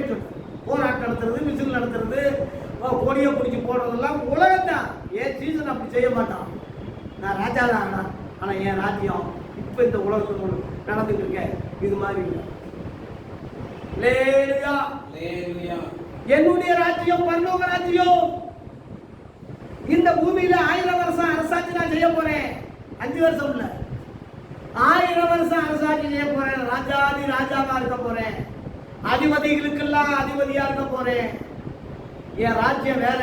இன்னைக்கு உள்ளவனோட என்னை கம்பேர் பண்ணாதீங்க. அதனால இன்னைக்குள்ள போப்போட, ரெவரண்டோட, இன்னைக்குள்ள தலைவர்களோட, பிஷப்போட இயேசுவை சமப்படுத்தாதீங்க, கம்பேர் பண்ணாதீங்க. அவரும் இல்ல, அவரே எங்களை தைதுள்ளவராக்கினார். மேல இப்படி சொல்லி பழகுங்க. 4 சொல்லிட்டேன், 3 சொல்லிட்டேன். 4, 5யோட இப்ப நிறுத்த போறேன். 10 பாயிண்ட் சொன்னேன். அடுத்த மாசம் 5 சொல்றேன். நேரம் இல்ல, அதனால 5 பாயிண்டோட இப்ப நிறுத்திட்டேன். அடுத்த வாரம் கத்த சித்தமானா ஜூன் மாசத்துல 13ஆம் தேதி வருது, 2வது சனிக்கிழமை. அடுத்த 5 பேசுறேன். நான் சொல்றதெல்லாம் கரெக்டுனா வந்துடணும். இந்த 2வது சனிக்கிழமை விடக்கூடாது. பயிற்சி எடுங்க. ஞாயிற்றுக்கிழமை முயற்சி எடுங்க. இது பயிற்சி, அது முயற்சி. பயிற்சி உங்களுக்கு தேவை. அந்த பயிற்சி கொடுக்கிற குரு இயேசு, நான் இல்ல. அந்த குரு அவரு, நீங்களும் நானும் அவருடைய சீசன். இந்த பூமியில எவனையும் குருன்னு சொல்லாதீங்கன்னு சொல்றாரு. நான் தான் உங்களுக்கு கிறிஸ்து தான் குருன்னு சொல்றாரு. இந்த பூமியில எவனையும் தகப்பேன்னு சொல்லாதீங்க, பரலோகத்துக்கு ஒருவரே உங்களுக்கு. ஆமா, அதைத்தான் நான் சொல்லிக்கிட்டு இருக்கேன். எல்லாரும் நம்ம எல்லாம் சகோதரர்கள் சகோதரிகள். நீங்க எனக்கு சொல்லலாம், நான் உங்களுக்கு சொல்லலாம். நான் இங்க நிக்கிறதுனால, நீங்க உட்கார்ந்து போய் கேட்கறதுனால நான் கெட்டிக்காரன் இல்லை, பெரியவன் இல்லை. நீங்க உட்கார்ந்து கேட்கறதுனால, குறிப்பு எடுக்கிறதுனால ஒன்றும் தெரியாதுன்னு அந்த அர்த்தம் இல்லை. பேச விட்டா நான் உட்கார்ந்து கேட்பேன். நாம் எல்லாரும் சகோதரர்கள், ஒன்றுக்கு ஒன்று சகோதரர்கள். எல்லாருக்கும் எல்லாம் தெரியாது. உங்களுக்கு தெரிஞ்சதை நான் கேட்டுக்கிறணும், எனக்கு தெரிஞ்சதை நீங்கள் கேட்டுக்கிறணும். ஒன்றுக்கு ஒன்று ஷேர் பண்ணிக்கிறணும், ஒருவருக்கு ஒரு சம்பாதிக்கணும். நமக்கு குரு இயேசு, நமக்கு தகப்பன் பரலோகத்தில் இருக்கிறான் தேவன். நாம் எல்லாரும் சகோதரர்கள். நாலாவது பாயிண்ட், பழைய ஏற்பாடு நீக்கப்பட்டுனே போகும். ஒரே அடி. நாலாவது பாயிண்ட் 2 கொரிந்தியர் 3 அதிகாரத்திலே படிங்க. 3 அதிகாரத்திலே 13 பாருங்க, 15 வரைக்கும் அப்படியே பொறுமையா படிங்க.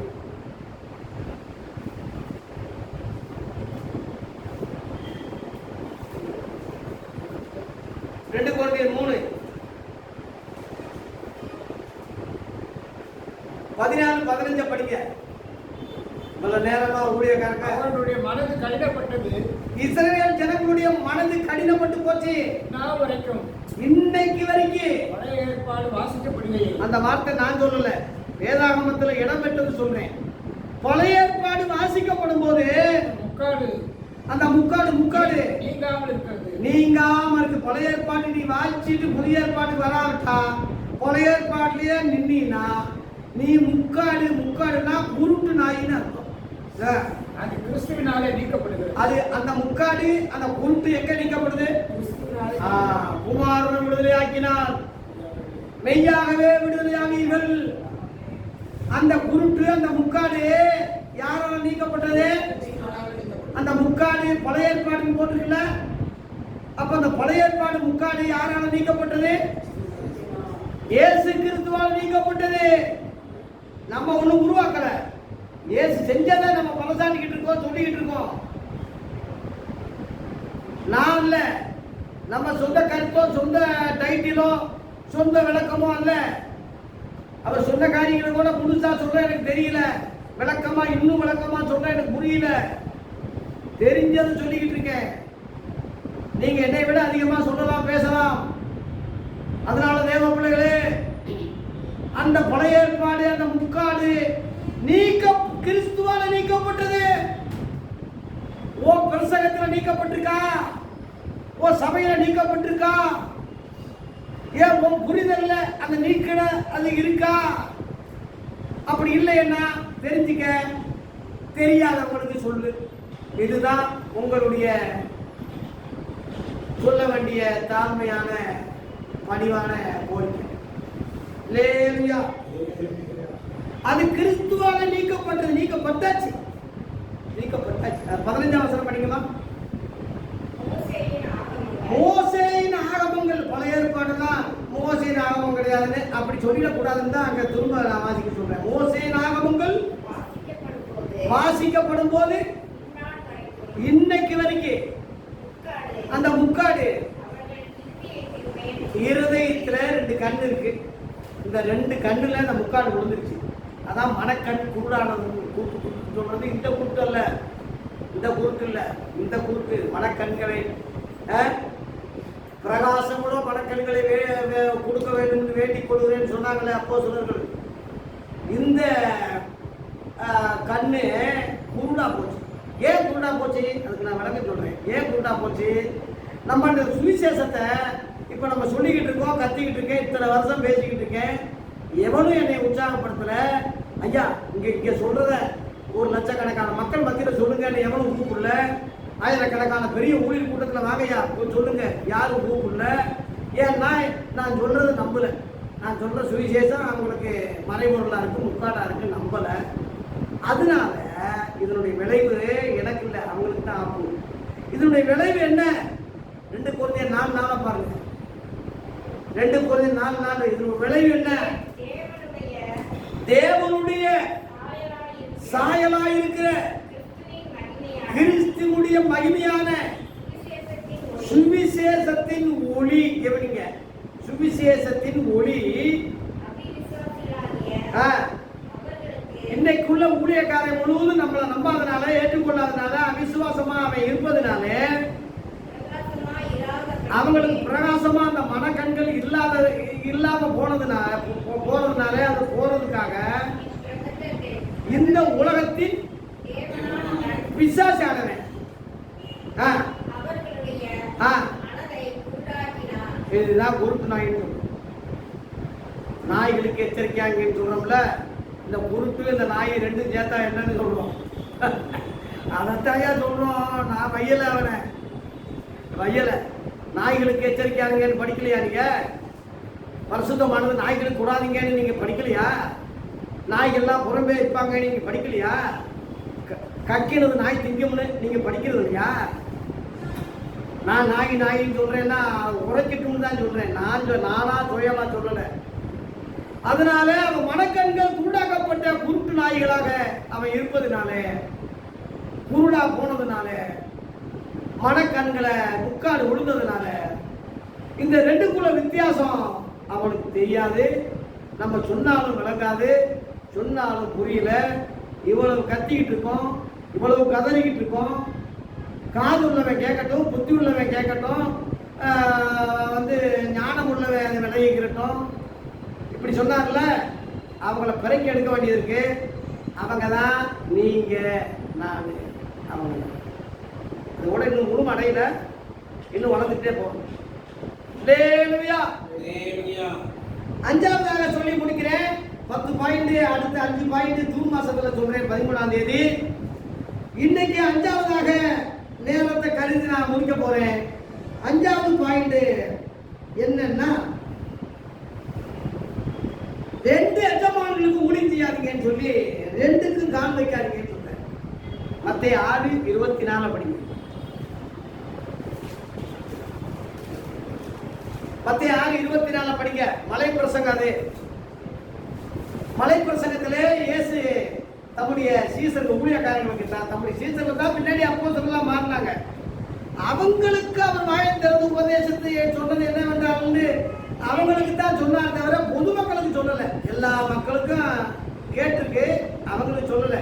நீங்க மத்தேயு 5வது தொடக்கத்துல பாத்தீங்கன்னா, அவர் திரளான ஜனங்களை கண்ட போது மலையில ஏறினாரு. அவருடைய சீசர்கள் அவரிடத்தில் வந்தார்கள்.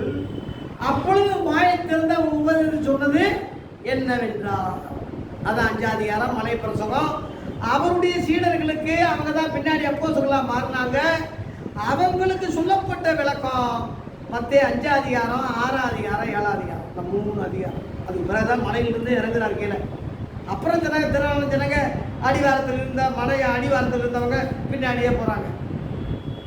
அதனால அந்த 3 அதிகாரம் மலை பிரசங்கம் தம்முடைய ஊழியர்களுக்கு ஸ்பெஷலா நம்முடைய சீசர்களுக்கு சொன்ன அருமையான சத்தியம். அதுல ஒண்ணுதான் இப்ப சொல்லி முடிக்க போறேன். படிங்க. 2 எஜமான்களுக்கு ஊழியம் செய்ய ஒருவனாலும் கூடாது. ஒருவனை பகைத்து ஒருத்தரை பற்றி கொண்டு பகைச்சிட்டு இன்னொருத்தரை பத்திக்கிடுவான், அல்லது ஒருவனை பற்றி கொண்டு அல்லது இன்னொருத்தரை சிலேதம் பண்ணி மற்றவனை அசட்டை பண்ணுவான். தேவனுக்கும் உலக பொருளுக்கும் பாயிண்ட். அந்த பாயிண்ட்டுக்கு இந்த உலக பிரகாரமான உதாரணம் சொல்றாரு. அது மாதிரி தேவனுக்கும் உலக பொருளுக்கும் ஊழியம் செய்ய உங்களால் கூடும். கூடாதுன்னு சொல்றேன். கூடும். இப்ப நான் சொல்றது உங்களை அதையே புரிஞ்சுக்கணும். கூடாது அப்படின்னா கூடும்னா ஏன் உலகத்துக்கு தேவனுக்கு இன்னைக்கு ஊழியம் செய்யலையா? கூடாதுன்னு சொன்னால் இப்ப கூட வைக்கிறான்ல. எப்படி ரியல் எஸ்டேட் செய்யறான் ஊழியக்காரன், அது உலகத்துக்குரிய தானே. கல்யாண புரோக்கரா இருக்கா, இங்கிட்டு 10,000 வாங்குறான், அங்கிட்டு 10,000 வாங்குறான், ரியல் எஸ்டேட்ல போய் சொல்றான், ஃப்ராட் பண்றான். வட்டிக்கு கொடுக்குறாயா காசை, அரசியல் கட்சியோட இணைஞ்சிருக்கான், கொடியை தூக்கிட்டு போறான், உலகத்துக்கு அரோகரான்னு சொல்றான், இங்கேயும் அரோகரா அல்லேலியான்னு சொல்றான், அங்க அரே ஓரான்னு சொல்றான், இங்க அல்லேலியான்னு சொல்றாயா, அங்கேயும் காசு வாங்குறான், இங்கேயும் ஆமே அல்லேலியான்னு சொல்றான், இங்கேயும் காசை வாங்கிக்கிறான். இதுக்கு பேரு ரெண்டுக்கு உள்ள ஊழியம் தான், ரெண்டுக்கும் செய்யறான். இருமணம் உள்ளவன் தன் வழிகள் எல்லாம் நிலையற்றவனா இருக்கிறான்னு யாக்கோபு 1:8 இருக்கு. அதனால கூடு காசை மீசை காசை மாதிரி உலகமும் வேணும், தேவனுக்கும் வேணும், இப்படி நிறைய பேர் இருக்காங்க இல்லையா. இவங்க எல்லாரும் ஒரு காலத்துல ஜட்ஜ்மெண்ட் சொல்லுவாங்க, உமது நாமத்தினாலே பேய்களை வரணும், பிசாசி வரணும், தீர்க்க தரிசனம் சொன்னோம், நாங்கள் நிறைய ஜோசிகள் ஒர்க் பண்ணோம், நிறைய. சரி, அதெல்லாம் இல்லைன்னு சொல்லல. அக்கிரமம் செய்காரே என்னை விட்டு அகன்று போங்கன்னு சொல்லி அவங்களுக்கு சொல்லுவேன்னு சொல்லி மத்திய 7ஆம் அதிகாரத்துல 22, 23 சொன்னார். அக்கிரமம் செய்யணும்னா என்ன? இன்னொரு பொண்டாட்டிய இன்னொருத்தன் குடும்பத்தை கெடுத்தோமா, இல்ல பணம் வாங்கி கொடுக்காம போயிட்டோமா, இல்ல கொலை செஞ்சோமா, கொலைக்கு உடந்தையா இருந்தோமா, எதுவும் இல்லை. அந்த மாதிரி இப்ப சிபி பாஸ்டர்கள்லாம் எடுத்துட்டா ரொம்ப பரிசுத்தவான்களா இருக்காங்க. அவங்க எப்படி கொலைகளே வேணாம்னா எப்படி பாவம் செய்ய முடியும்? அன்றைய கவுண்டு அது வேற. பொதுவா சொல்றேன், சிஸ்டர்கள், ஃபாதர்கள் எந்த குறையும் இல்லாம எந்த குற்றச்சாட்டு அவங்க மேல சொல்ல முடியாது. கொலை செஞ்சான் ஃபாதரா வைப்பாங்களா? கல்யாணம் பண்ணி வாழ்ந்துட்டு இருக்காங்க, ஃபாதருக்கு அங்க ஆர்சி சபையில இடம் இருக்கா? சிபிஎம் சபையில தலைமை போதாரா வைப்பானா? அக்கிரமம் சொல்றது என்ன? விபச்சாரம், வேசித்தனம், பணத்தை கொள்ளையடிக்கிறது, வட்டி கொடுக்கறது, ஒருத்தரை கெட்ட வார்த்தை பேசுறது, பொய் சொல்றது, பிராட் பண்றது எல்லாம் தப்பு தான், பாவங்கள் தான். அதை ஒரு அக்கிரமம்னு சொல்லல. அக்கிரம்னு சொன்னது போல புரிஞ்சுக்க. அக்கிரமம்னா என்ன? ஏசாயா 53 அதிகாரம் 6ஆம் வசனத்தை படி முடிக்க போறேன். படிங்க. 53:6. நாம எல்லாரும் ஆடுகளை போல வழி தப்பி திரிந்து, அவனவன் அவனுக்கு பிடிச்ச அவனவன் தன் வழியிலன்னா அவனுக்குன்னு ஒரு தரிசனம், அவனுக்குன்னு ஒரு சபை, அவனுக்குன்னு ஒரு ஊழியம். என் தரிசனம், என் ஊழியம், என் சபை, என் வெளிப்பாடு சொல்றான்ல இன்னைக்கு அவன் வாயாலைய. அதான் அவன் அவன் வழியில அங்க போறது. கர்த்தரோ நம்ம எல்லாருடைய அதை வந்து அக்கிரமம்னு சொல்றேன். அவன் யோசிப்பது, அவன் சிந்திப்பது, அவனுக்கு ஒரு தீர்க்க தரிசனம், அவனுக்கு ஒரு வெளிப்பாடு, அவனுக்கு ஒரு சபை, அவனுக்கு ஒரு ஊழியம் சொல்றது அக்கிரமம். நீங்க கர்த்தரோ நம்ம எல்லாருடைய அக்கிரமத்தை அவர் சுமந்துட்டாரு. திரும்ப ஒரு அக்கிரமத்தை சுமப்பாரா? இன்னைக்கு அந்த அக்கிரமத்தை செஞ்சுக்கிட்டு இருக்கிற ஊழியக்காரன் மனம் திரும்ப ஊழியக்காரனுக்கு சான்ஸ் கொடுக்கிறாரு. வெளிப்படுத்துற விசேஷம் 2ஆம் அதிகாரம் 3ஆம் அதிகாரத்துல எல்லா ஊழியர்களுக்கும் மனம் திரும்புன்னு சொல்றாரு. குறைவு நிறைவு ரெண்டையும் சொல்றாரு. குறைவை சொல்லி மனம் திரும்புன்னு சொல்றாரு, நிறைவை சொல்லி உற்சாகப்படுத்துறாரு. குறைவு நிறைவு உள்ள வந்தாயா மனுஷன் ஊழியக்காரன் எல்லாம் பரிசுத்தவாங்க 100க்கு 100 அவன் கிடையாது. குறைவு உள்ளவன் இருக்கான். மனம் திரும்பு, மன்னிப்பு கேளு, புரிஞ்சுக்க. அதனால உனக்குன்னு ஒரு வழி தரிசனம், உனக்குன்னு ஒரு சாதனம், உனக்குன்னு ஒரு தலைவர் பூமியில, உனக்குன்னு ஒரு எய்மு, ஒரு குறிக்கோள் வேண்டாம் வேண்டாம், வேண்டவே வேண்டாம். அவன் தரிசனம் உன் தரிசனம், இயேசுவின் ஊழியம் உன் ஊழியம், அவன் பேச்சு தான் உன் பேச்சு, அவன் கொள்கை தான் உன் கொள்கை, அவன் பிதா தான் உன் பிதா, அவர் பரலோகம் தான் உன் பரலோகம், அவன் ஊழியம் தான் உன் ஊழியம். இப்ப புரியுதா? நாம வேலைக்காரே, அனுப்பப்பட்ட வேலைக்காரே, அனுப்பின அவரிலும் நாம் பெரியவர்கள் அல்ல. அப்படி பெரியவங்களா இருந்தா ஜட்ஜ்மெண்ட்ல பிடிச்சிருவாரு. அது வரைக்கும் சான்ஸ் மனம் திரும்ப வாய்ப்பு கொடுப்பாரு. நீ இப்படியே இருந்தீங்கன்னா ஜட்ஜ்மெண்ட்ல பிடிச்சி ஒரு காலம் உன்னை அறியல, அக்கிரம செய்கார என்னை விட்டு அகன்று போங்கன்னு தள்ளிடுவார். இந்த நிலைமை, இந்த கதி, இதை கேட்கிற யூடியூப்ல கேட்கிற ஊழியர்களே, உங்களுக்கும் எனக்கும் வரக்கூடாது. அதனால இயேசுவே வழி, அவரே சத்தியம், அவரே ஜீவன், அவரே தலைவர். அவர் உபதேசம் தான் என் உபதேசம், அவர் ஊழியம் தான் என் ஊழியம். அவர் சொன்னதான் நான் சொல்லுவேன். அவர் தான் எனக்கு தலைவர், அவர் தான் எனக்கு எஜமான், அவர் தான் ஆடுகளின் பெரிய மேற்பர் பிசப்பு, அவர் தான், அவர் தான் போப்பு, அவர் தான் ரெவரண்டு, அவர் தான் எனக்கு தலைவர், அவர் தான் ஆதி அந்தமும், அவர் தான் முதல்வர். எல்லாமே இயேசு தாயா எனக்கு. எல்லாம் இயேசுவே, எனக்கெல்லாம் இயேசுவே, தொல்லை மிகுந்து உலகில் தொலை இயேசுவே. லேலுயா. ஆகவே நான் செய்தியை நிறைவு செய்தேன். 5 பாயிண்ட். முதல் பாயிண்ட் லேயு முறை மாற்றப்பட்டது. 2வது பாயிண்ட் புது உடன்படிக்கை ஊழியம் உண்டானது. 3வது புதுப்படைக்கு ஊழியர்களாக இருக்கும்படி அவரே நம்மளை தகுதியுள்ளதாக்கினார். 4வதாக பழைய ஏற்பாடு இயேசுவால் நீக்கப்பட்டது. 5வதாக 2 எஜமான்களுக்கு நம்ம ஊழியம் செய்யாம ஒரே எஜமானாகிய பரலோகத்தின் எஜமானாகிய அவர் மாத்திரம் ஊழியம் செய்து இந்த பூலோகத்தில் உள்ளதை அற்பமாக நினைச்சு இதெல்லாம் புறந்தள்ளி ஒரே எஜமான், ஒரே கொள்கை, ஒரே பரலோகம், ஒரே கட்டமைப்பு, ஒரே ஆவியானவர், ஒரே கண்ட்ரோலில் நம்ம காணப்பட நம்ம ஒவ்வொருவருக்கும் கர்த்தர் கிருபை செய்வாராக. நிறைவு ஜெபத்தை அருமையான இஸ்ரவேல் ஐயா, என் நண்பர், அவர் நிறைவு ஜெபம் செய்வதோடு கூட இந்த மெய்யான உள்ள கீதங்களை டெடிகேட் பண்ணி வெளியிட கர்த்தர் அவரை தான் நியமிச்சிருக்காரு. அழைக்கப்பட்டவர்கள் சூழ்நிலையினாலே வராமல் இருக்கலாம். அதனால ஒரு மூத்த போதகர், என்னுடைய நண்பர் இஸ்ரவேல் ஐயா, அவங்க நிறைவு ஜெபம் செய்வதோடு கூட இந்த மெய்யான ஒளி கீதங்களை ஜெபம் பண்ணி வெளியிடுவார். அன்போடு அவர் அழைக்கிறேன்.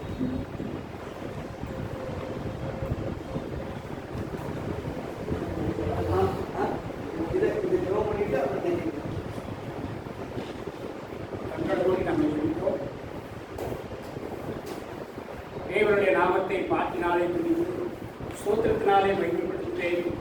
போக்கும் திருவிழமும் உள்ள காலத்தை எழுதி பார்க்கணும். இதுவே ஒரு பெரிய வந்து சங்கீதத்தில் எழுதியிருந்தாண்டவரே, அருமையான தாசன் மூலமாய் மெய்யான ஒளி கீதங்களை ஆண்டவரே மறுபடியுமாக ஒரு விசை ஆண்டவரே வெளியிட மகனுக்கு நீங்கள் கிருபை கொண்டதுக்காக உங்களுக்கு நன்றிப்பா. தகப்பனே, பாடல் என்பது கர்த்தரை மகிமைப்படுத்தக்கூடியது. இது உன்னத பாட்டை போல ஆண்டவரே உண்மை அறிய செய்யட்டும் சுவாமி.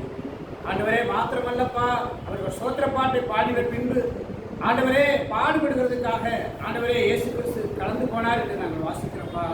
வெளிப்படத்திலே பார்க்கும்போது ஓசை பாட்டு ஒரு புறம் இருந்தாலும் அவர்கள் ஆட்டுக்குட்டியானவருடைய பாடல்களை பாடினார்கள் என்று இருக்கிறது. ஆகவே இந்த பாடல் புஸ்தகமானது நம்முடைய பரிபூர்ண சத்தியத்தை விளம்புகிறதாய் காணப்படும்படி ஒவ்வொரு ஆண்டவரே வார்த்தையும் அதனுடைய ராகங்களும் ஆண்டவரே தகப்பனே உமக்கு பிரியமானதாய் சித்தமானதாய் இருக்கும்படி நீங்க ஆசீர்வதிக்கும்படி சொல்லிக்கிறப்பா. பிதா குமாரன் பரிசுத்த ஆவியின் நாமத்தினாலே இது மெய்யான ஒளி கீதங்கள்ப்பா. எத்தனையோ பாடல்கள் இருந்தாலும் இது மெய்யான ஒளியான கீதங்களாய் பாடல்களாய் இருக்கிறதுனாலே இது பிரகடனப்படுத்தும் போது தகப்பனே ஆண்டவரே இதை வாசிக்கிற படிக்கிற இந்த ராகத்தை கேட்கிற யாவரும் உடைய ரட்சிப்பு உண்டாகும்படி, இதை புதிய உடன்படிக்கை ரட்சிப்பு உண்டாகும்படி நாங்கள் செபிக்கிறோம் ஆண்டவரே. நீங்க அப்படி செய்யறதுக்காக நன்றி சொல்றோம். மாத்திரமல்ல, இன்னைக்கு கேட்ட சத்தியத்தின்படி தகப்பனே பூர்வ காலத்தில் சொல்லப்பட்டவைகளெல்லாம் நிறைவேறலாயின. இதோ புதியவைகளை நான் அறிவிக்கிறேன் சொன்னீங்களப்பா. அதுபோல இதோ சகலத்தையும் நான் புதிதாக்குகிறேன். இந்த வார்த்தை உண்மையும் சத்தியமானது என்று எழுதியிருக்கிறது. ஆகவே இந்த ஸ்தலத்திலே நாங்கள் சில பேராய் குடியிருந்தாலும் சீசர்களாய் குடியிருக்கிறதுனாலே ஆண்டவரே எங்களுக்கு அந்த தகுதியை உம்மாலே உண்டாக்கி தரும்படி ஒரு பாத்திரமாகிய ஏயும் என்பவரை நீங்க தெரிந்து அதை இன்றைக்கு பிரகடனப்படுத்தி இந்த காரியத்தை நீங்க நிறைவேற்றி புதியவைகளை அறிவித்து நாங்களும் அதை அறிவிக்கத்தக்கதாக எங்களை உற்சாகப்படுத்துவதற்காக நன்றி. கலந்து கொண்ட ஆண்டவரே இதை நடத்துகிற அனைத்து பிள்ளைகள் மேலும் ஊழியர்கள் மேலும் உங்களுடைய ஆசீர்வாதம் விளங்கட்டும் சுவாமி. ஆண்டவரே பேச்சும் இல்லை, வார்த்தையும் இல்லை, ஆனாலும் அவருடைய சத்தம் பூச்சக்கரத்தை கடைசி வரைக்கும் செல்கிறது என்று பார்க்க முடியும். ஆண்டவரே இந்த ஊழியத்தின் மகிமை ஆண்டவரே பரலோகத்திலிருந்து எட்டட்டும். கொர்நேலிய செவ்வாய் எட்டினது போல ஆண்டவரே இந்த ஊழியத்தின் மகிமை பரலோகத்திலிருந்து எட்டும்படி அங்கிருந்து இப்படி ஆசீர்வாதத்தை பொழித்தரும். தேவைகளெல்லாம் சந்தி, குடும்பங்களெல்லாம் ஆசீர்வதி. இன்னும் வளரட்டும், பெருகட்டும். வலது புறத்தில் இடதுபுறத்திலும் நீ இடம் கொண்டு பெருகுவா என்ற வார்த்தை அப்படியாக ஒப்புக் கொடுத்து நாங்கள் சொல்லிக்கிறோம். ரட்சகரும் மீட்பருமான இயேசு கிறிஸ்துவின் நாமத்தில் வேண்டிக் கொள்கிறோம் பிதாவே. ஆத்துமாவே கர்த்தரை ஸ்தோத்திரி, உங்களுடைய பரிசுநாமத்தை ஸ்தோத்திரி. ஆத்துமாவே கர்த்தரை ஸ்தோத்திரி, அவர் செய்த சகல உபகாரங்களையும். நம்முடைய ஆண்டவராகிய இயேசு கிறிஸ்து கிருபையும் பிதாவாகிய தேவனுடைய அன்பும் பரிசுத்த ஆவியானவருடைய அந்நியோன்ய ஐக்கியமும் சந்தோஷமும் சமாதானமும் நம் அனைவரோடும் சகல பரிசுத்தவான்களோடும் இயேசு கிறிஸ்து வருகை பரியந்தம் நிலைத்திருப்பதாக. அல்லேலூயா, அல்லேலூயா, அல்லேலூயா. முதல் பிரதியை இஸ்ரேல் ஐயா வாங்கிக்கிறாங்க. கை தட்டுவோம்.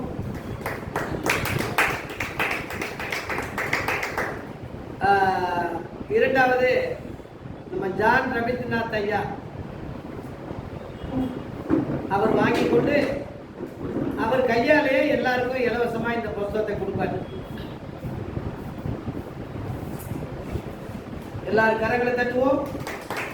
ஐயா எனக்கு ஒரு ஆணிக்குரிய ஆலோசகர், நீண்ட கால நண்பர். எனக்கு அவர் ஊழியத்தை இன்ன வரைக்கும் ஜெபத்தாலே தாங்கி வர்றார். அவர் தேவ மனுஷாக ஊழியக்காரராக டெடிக்கேட் வெளியரங்கமாக ஆகலையே தவிர இரவும் பகலும் வசனத்தை தியானிக்கிற தேவ மனுஷன். இந்த நம்ம சத்தியத்துக்காக ரொம்ப வைராக்கியமாக இருக்காரு. அநேகருக்கு ஷேர் பண்ணிக்கிட்டு இருக்காரு. ஐயாவுக்காக தெரிஞ்சுக்கோங்க. அவர் மெஜிரா கோர்ஸ் அதிகாரி, ரிட்டையர்ட் ஆகி ஒரு நேரமாக ஆண்டவருடைய ஊழியத்தை தாங்க ஜெபிக்க கர்த்தர் கிருபை கொடுத்துருக்கிறார். இந்த மெய்யான கீதங்கள் என்ற பேரில் முதல் வெளியிட்டது உதவி செஞ்சது ஐயா தான். இப்போவும் இதை வெளியிட ஆண்டவர் கொண்டு வந்ததும் அவரை பயன்படுத்தணும் கர்த்தர் தான். அல்லேலூயா. ரெண்டாவது பிரதி ஐயா வாங்கிடுவார். கரங்கள் தட்டுங்க. இதை எல்லாருக்கும் இலவசமாக கொடுப்பாரு. எல்லாருக்கும் இதில் உள்ள இந்த புஸ்தகத்தில் உள்ள பாட்டு நான் எப்படி பழகிக்கணும்னு கேட்டால் கீழே டூ லைட் மினிஸ்ட்ரி ட்ரஸ்ட்னு சொல்லி டைப் அடித்து உங்கள் ஃபோனில் டைப் அடித்து பார்த்தீங்கன்னா யூடியூப்பில் வந்துடும். அந்த யூடியூப்பில் உள்ள மெய்யான கீதங்கள், ஒளி கீதங்கள் பாட்டு முழுவதும் இதில் இருக்கு. அதை கேட்கலாம், இதை பார்க்கலாம், ரெண்டும் சேர்ந்து பழகிக்கலாம். கர்த்தர் சித்தமான அடுத்த மாதத்திலிருந்து ஒரு பாட்டோ 2 பாட்டோ இதில் நான் சொல்லி கொடுக்குறேன். கர்த்தர் நம்ம ஊழியத்தை ஆசீர்வதிப்பாராக. எல்லாருக்கும் உணவு ஆயத்தமாக இருக்கிறது.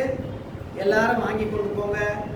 இன்னைக்கு அழைக்கப்பட்ட அநேகர் இன்னைக்கு இந்த லீவு நாட்களாக இருப்பதனால ரொம்ப ஊழியர்கள் வரலை. வந்தவங்களுக்காக கர்த்தரை ஸ்தோத்திரிக்கிறேன். இந்த யூடியூப்பில் திரும்ப பாருங்கள். கர்த்தர் நம்மை ஆசீர்வதிப்பாராக. நன்றி, வணக்கம்.